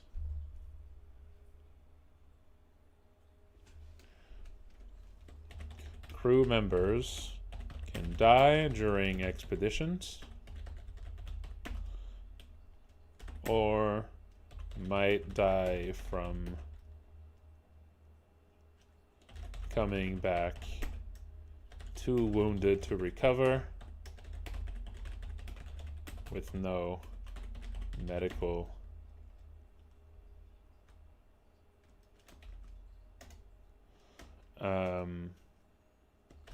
there might be some sort of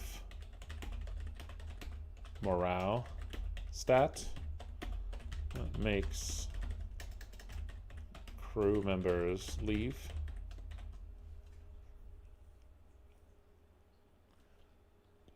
Yeah, I think so. Run out of food or money to feed or pay crew, they leave. They lose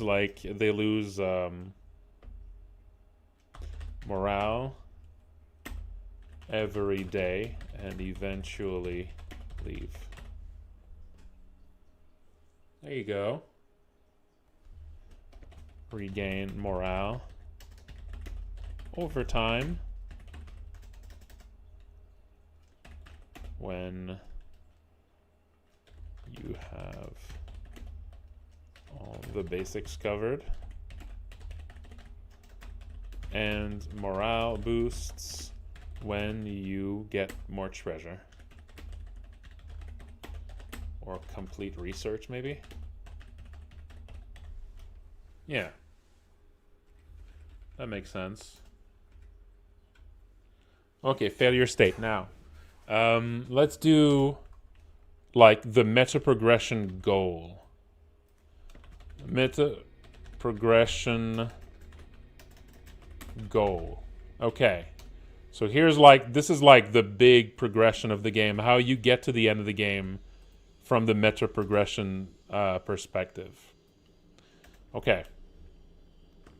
To find, you need to use the meta progression research and scouting mechanics. Maybe you need to use basically all the parts. Yeah, the various meta progression various camp features to be able to retrieve, to find and the great treasure and succeed, win the game.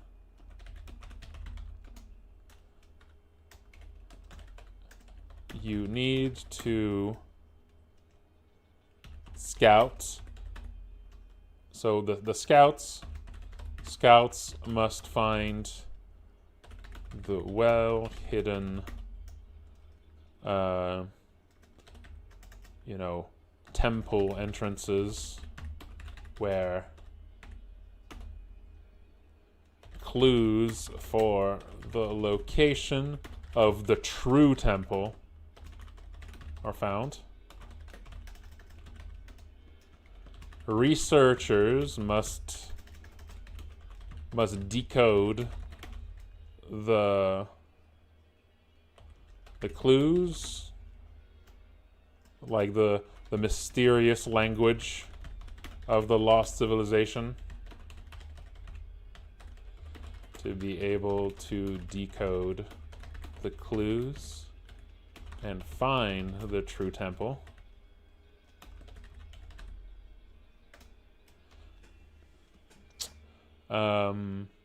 Maybe also like even the construction part. So crafters, engineers, or whatever. Crafters need to build the key to the temple, maybe something like that.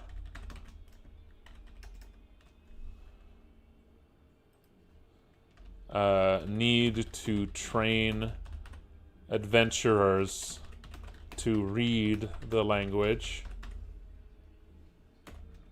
on site to get each clue.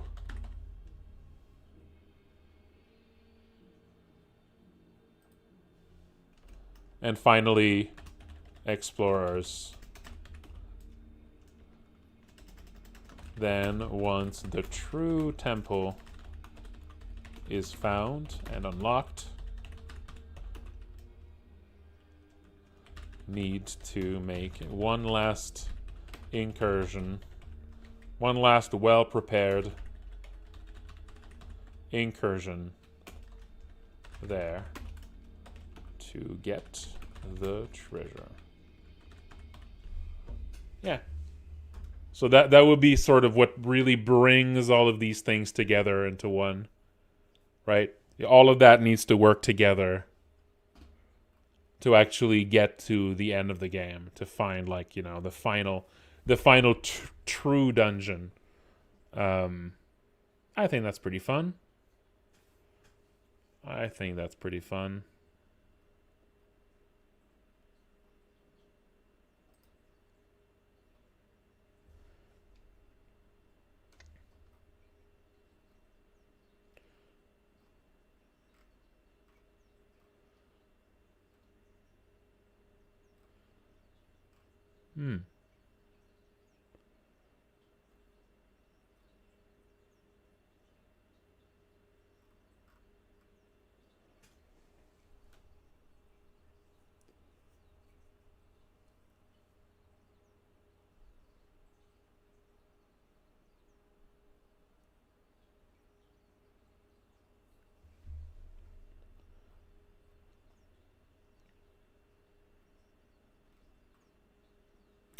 Things to update. Maybe you can have like maybe you can have like a tavern that brings more random daily encounters. Yeah, like maybe the daily encounters start really rare, but if you build a tavern, like it triples their frequency, so you get way more characters showing up. And that's fun.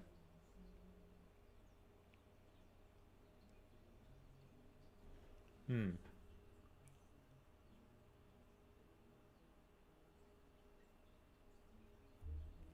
Yeah, I like that. I like that. I think that's a good start. It's a good general idea. It's probably too complicated, but that's fine. It's just, it just puts me in that mindset when I start working on this. And we'll see, if we have more or less time for it. Maybe I can sort of like split this into meta progression idea full, and then meta progression idea simplified. And maybe I could do this one instead if it doesn't look like I'm going to have time for any of that, right? Like, what would be a version of this that is just simplified down to its simplest? Like, what would be sort of like like taking the heart of this and just cutting it down to like really basic stuff.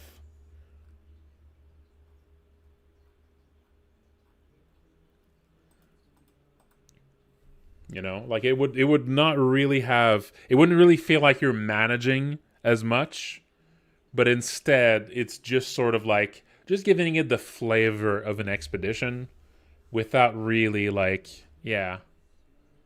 Maybe that version would be more like um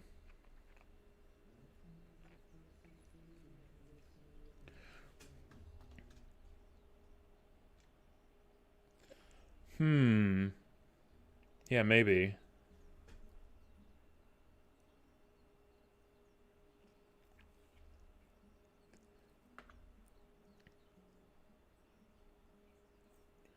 I think it would just be way more abstract. I think it would still be like a camp, but it's way more abstract in this version.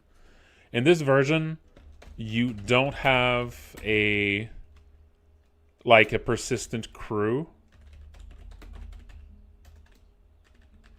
of characters.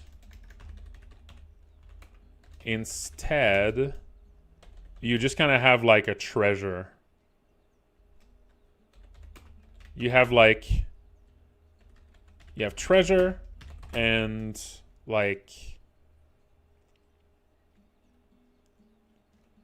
and like character creation options. And when you create a character,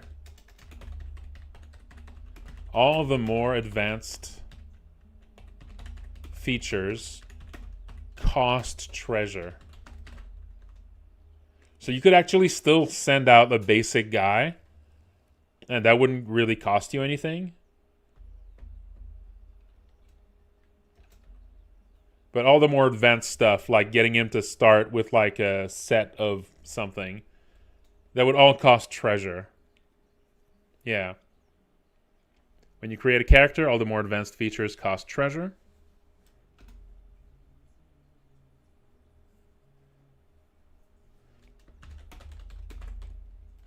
You bring treasure back.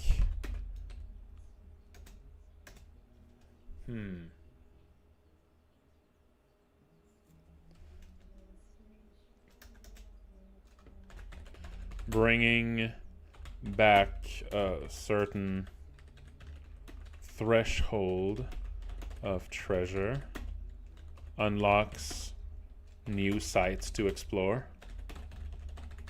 which appear in a simple list instead of being a map.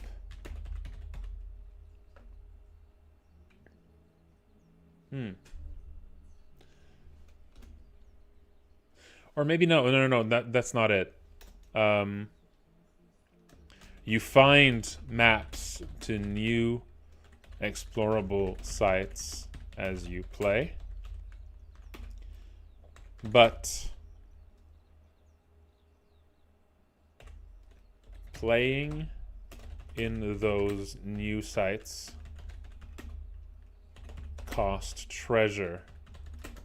They are farther away.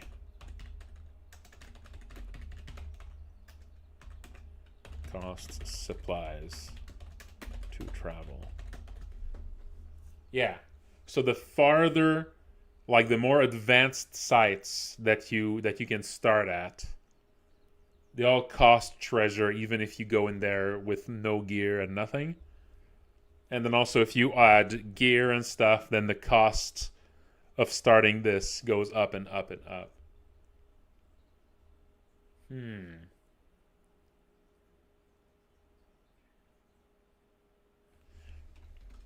You can spend treasure to unlock new classes, etc. So that would remove all of like the more advanced kind of management stuff. Yes, it just not it would just be simplified down to just being you have treasure when you bring, when you find stuff and bring it back. That just allows you to unlock new features for your next exploration.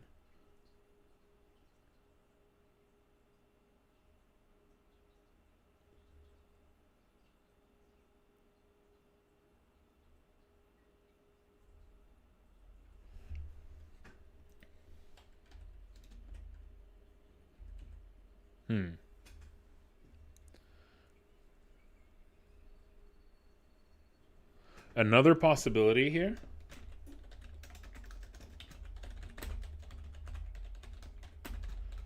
you have options at every incursion. You have a choice of 4 or 5 pre-generated characters of increasing cost to hire. The cheapest is free, but has no features at all.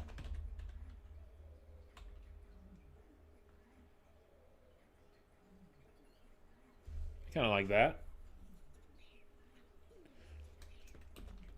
As you find treasure, your renown grows and more powerful characters begin to show up. The strength and cost of characters always scale across your actual funds.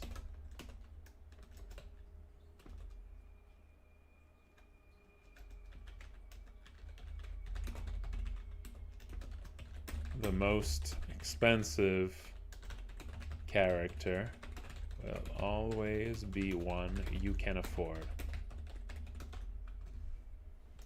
So, if you have a lot of money, the cheapest character would still be free, but the most expensive character would cost you maybe like almost like half of the money you have, right? And it would always be almost half the money you have for the most expensive character, I think. And yeah, you would just have this. You would just have like these pre-made characters you can pick.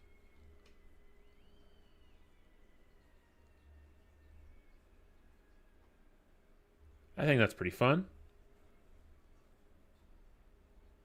Just having to make do with some weird characters, that could make for some interesting play.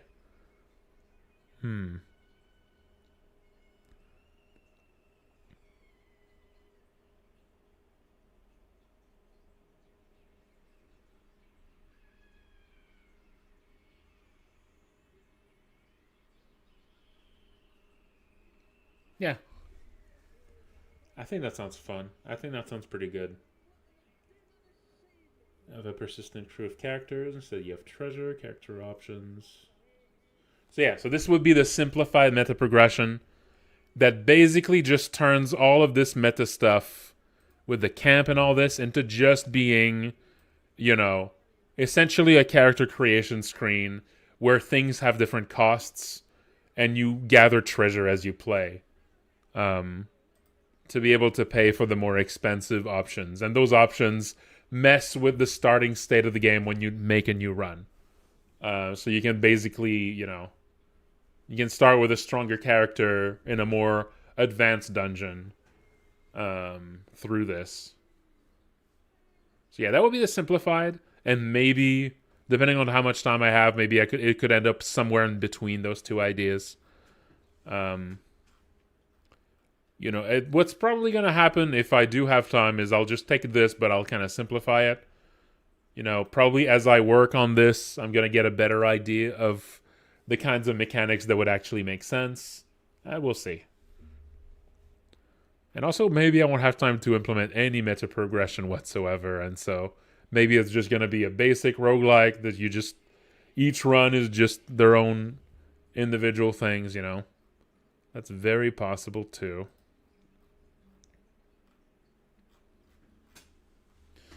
But yeah. Okay, let's think of some other stuff here. So this is the meta progression stuff. Now, let's talk about like the more basic gameplay. Like, let's say like player mechanics here. And what am I thinking about for the player mechanics?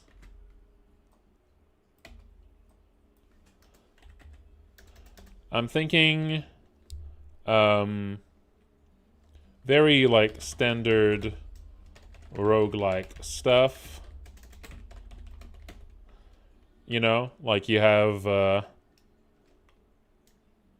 lot of equipment slots for accessories, etc.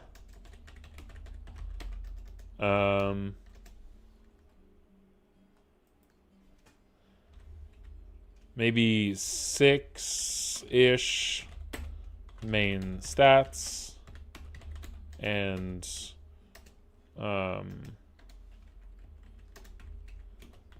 many derived stats. Let's see.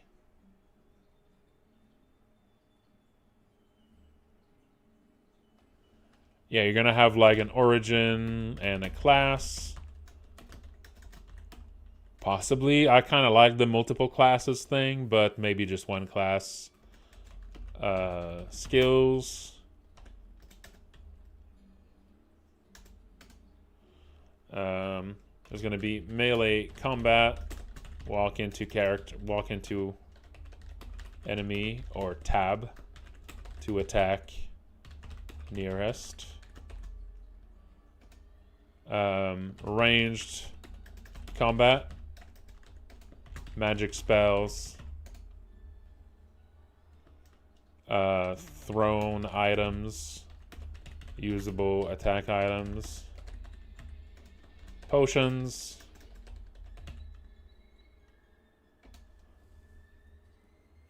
yeah, all the standard roguelike stuff.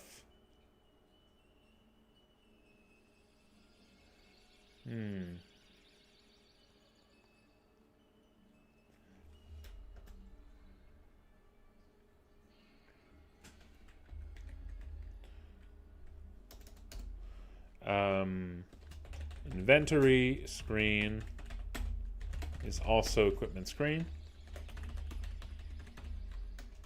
Inventory limited by item weight instead of slot number.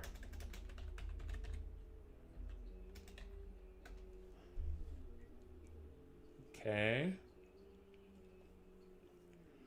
On level up, maybe skill points to spend on skills at will.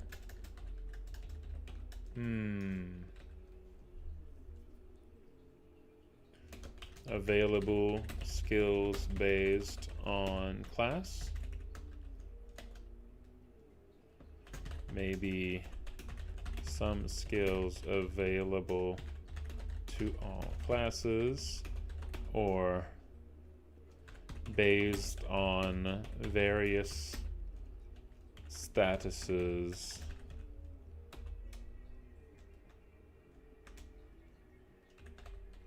on equipped items or curses. Maybe curses can give you skills or something. That'd be fun.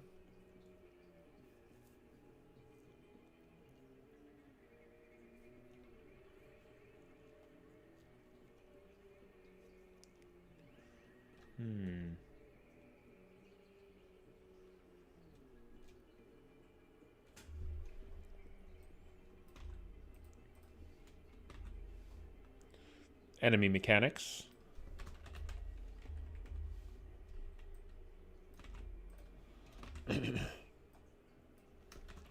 Enemies move with a star pathfinding. They have aggressive, passive, sleeping states, etc.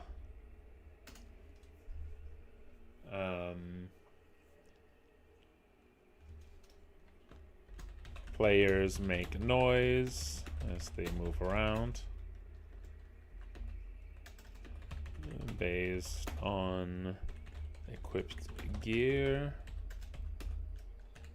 waking up, sleeping, and passive enemies.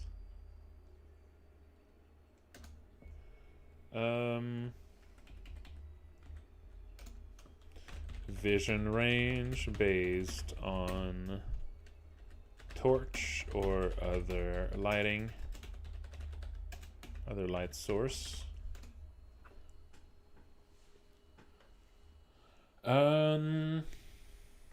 Exploration pressure would be food. That's the standard. Exploration pressure, food clock. Start with standard amount of standard, like, you know, 4 travel rations. Need to eat when hungry. Starving characters stop recovering life and stamina over time. Yep. I'll try to stream as much of it as possible. I'll start streaming on Sunday. I'll try to stream, like, most of it. We'll see. I mean, it's a little exhausting to do super long streams, so I'm probably not going to be streaming all of it, but I'll try to stream most of it. The streams make for some useful times of just absolute focus on the project, so it generally helps me, make a lot more progress. But then, between the streams, I can do some more progress that's a bit more chill. It's going to slow down a little bit, but, I get to relax a little bit more as I do it. So yeah, I'm not going to be streaming all of it, but I'll try to stream most of it. Maybe like 6 or 8 hour streams or something. Yeah. Yep. Sorry about that.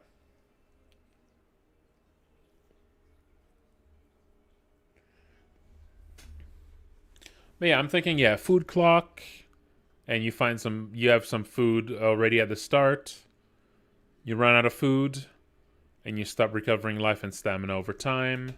If starving, you begin to lose health and can die of starvation. So it starts, the mild hungry means maybe slowed down.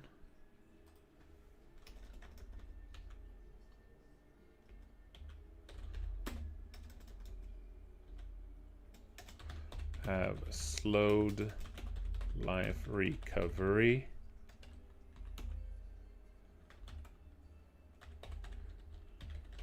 Stop recovering life and stamina over time entirely.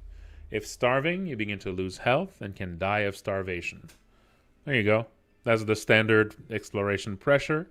That's always, you need something in roguelikes where you recover just by waiting around. You just need to have something that that presses you forward, so you can't just play the most boring version of the game, Like, you have to press on. You have to make decisions, That's a useful little bit of design. Okay. Enemy mechanics. Enemies move, yeah. A-star pathfinding, yeah. Enemies can have ranged attacks. Can use spells. It's gonna be tricky. Can I actually implement enemies using spells in that time? I don't know. We'll see. Can use spells and items? Question mark. That's tricky. That's a lot of complexity for 1 week, but we'll see.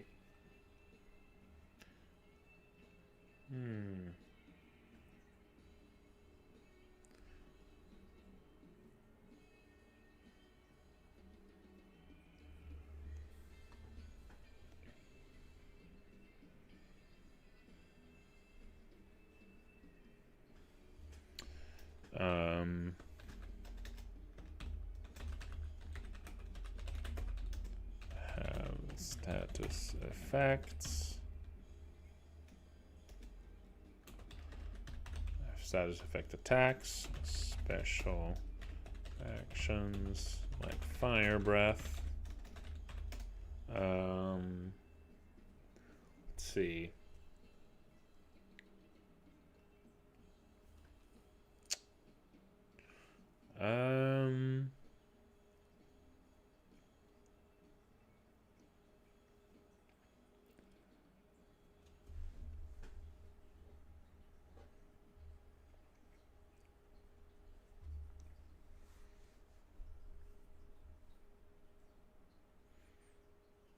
What else? What else? What else?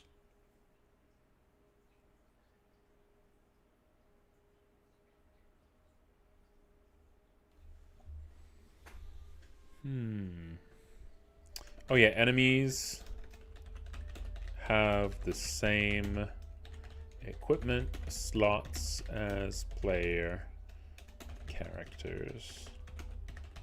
Drop those items on death. Yeah. So enemies similar to players in mechanic and structure. Yeah, I like that. That's generally a roguelike thing. It's not always the case, but it's often a roguelike thing to have enemies and players sort of be kind of similar. Use the same kind of mechanics. Dungeon mechanics. Dungeon mechanics. Doors, treasure chests, traps.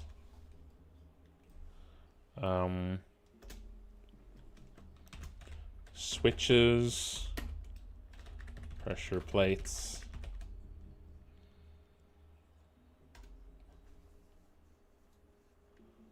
I'm thinking like rolling rock, crusher trap.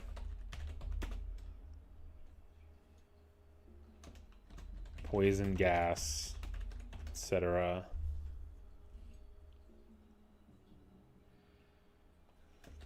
Trapped treasure rooms. Inscriptions on walls.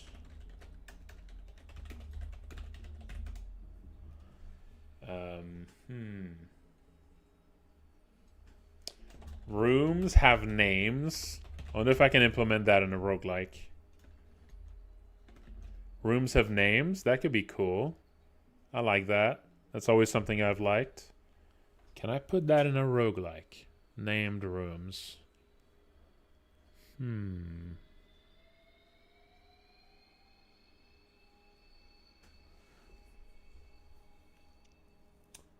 I like named rooms.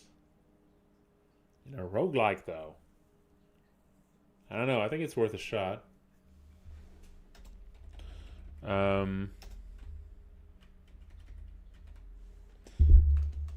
Dungeon floor types. Themes. You have forest, surface.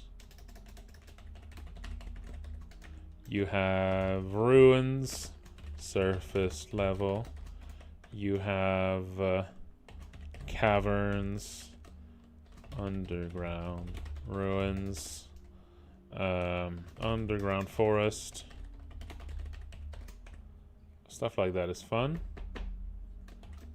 Flooded cavern. Evil temple. Flesh world. Of course. Magma cavern. Ice cavern. All the classic. All the classics. Acid caverns, why not?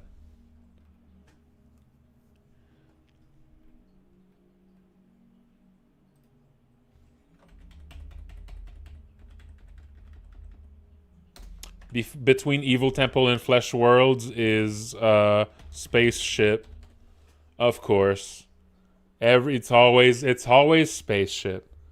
Is spaceship before and after Flesh World? I feel like it can go either way. Mushroom Forest is fun. Mushroom Cavern.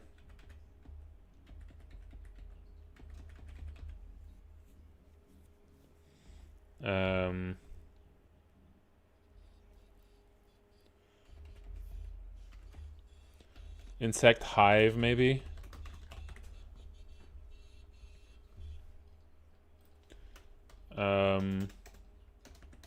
Ancient waterway. Sewer. Insect hive. Catacomb.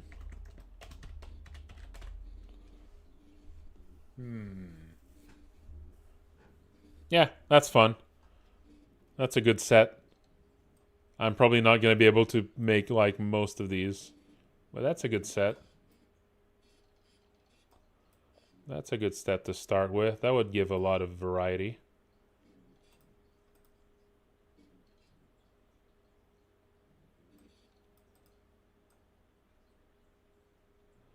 That would give a lot of variety.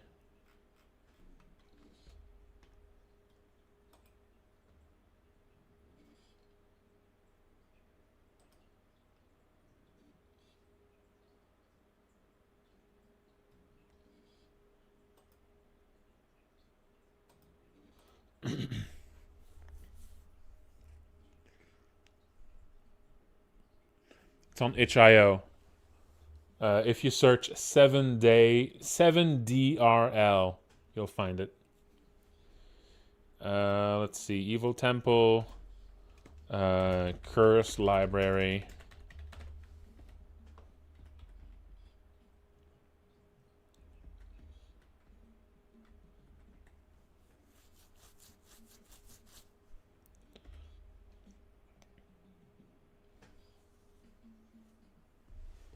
Hmm.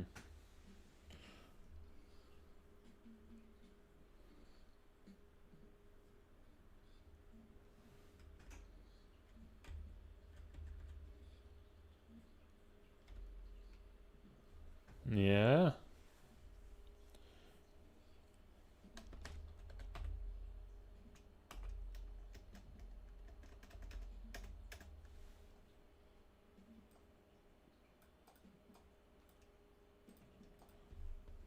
Yeah, I like that. I like that. That seems pretty fun.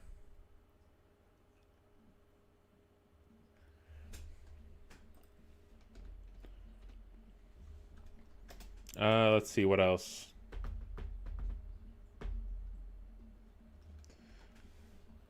Maybe you can find other explorers. That could be another type of it, like a type of enemy you can find. As rare boss enemies. Yeah. And those could be sort of generated sort of with the similar mechanics to how you generate your character.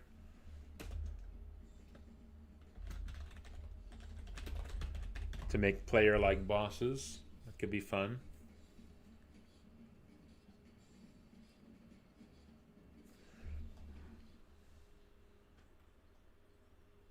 I'm thinking like very standard roguelike stuff. I'm thinking like, yeah, think of the kind of combat you see in in NetHack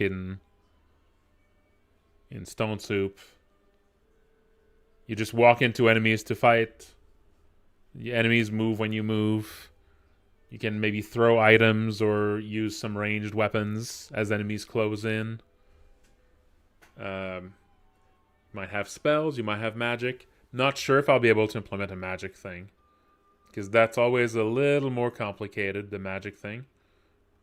I might not actually end up with magic for real.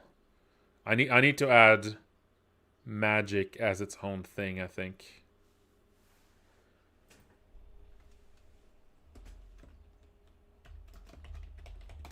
Magic spells, I think, are going to be their own thing.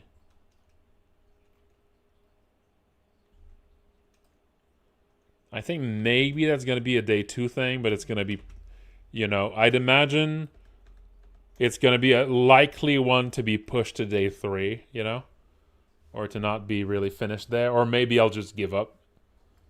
Maybe I'll start on it and realize, no, okay, this is too much, and I'll just give up on it.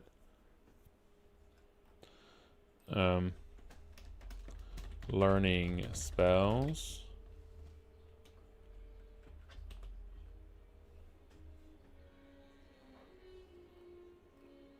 Yeah, all right. Yeah, this is a good plan. I like it. I don't think I'm going to plan any more than this. I think this is going to be like this is what I'm going in there with in my head. I'm going to not plan more than that. This is a starting point and we'll see where it goes. We'll see how I feel about it after the first day. I might do a little, I might do a little reevaluation of all this after the first day. This is what this whole thing is for. This is going to give me kind of a measure for how well it's going. If I end up at the end of day 1 with just like half of day 1 done, I'll be like, all right, I think the meta progression is dead, So we'll see. We will see. Okay, but I think that's going to be all for tonight, folks. That's going to be all for tonight.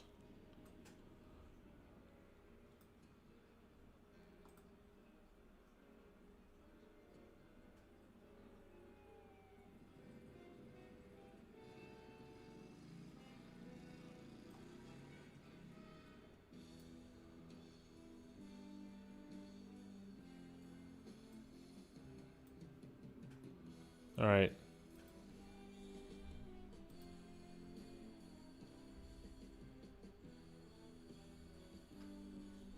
All right. But yeah, that's going to be it for tonight, folks.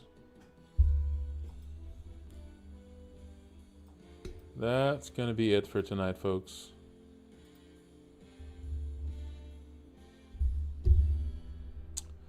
I'm gonna link my Patreon. Please have a look.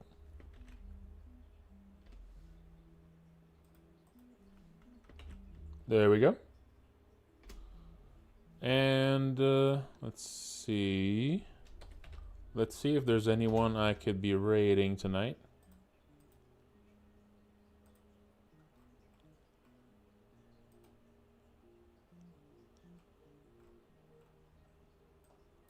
Let's see. Let's see here.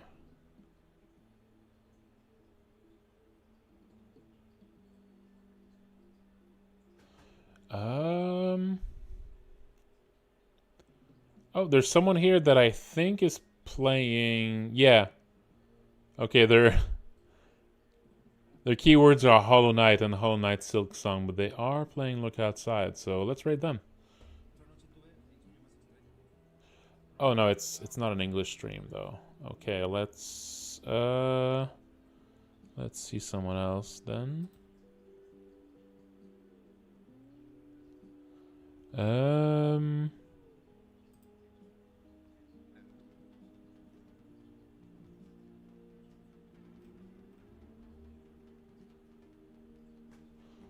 Okay, let's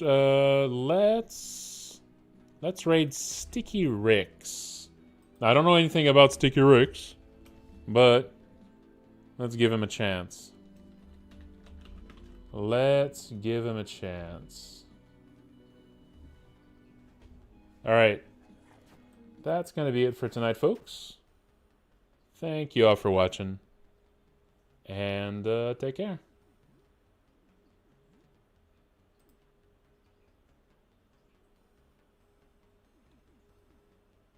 Yeah, the other issue I have with this game is that it's I'm playing on baby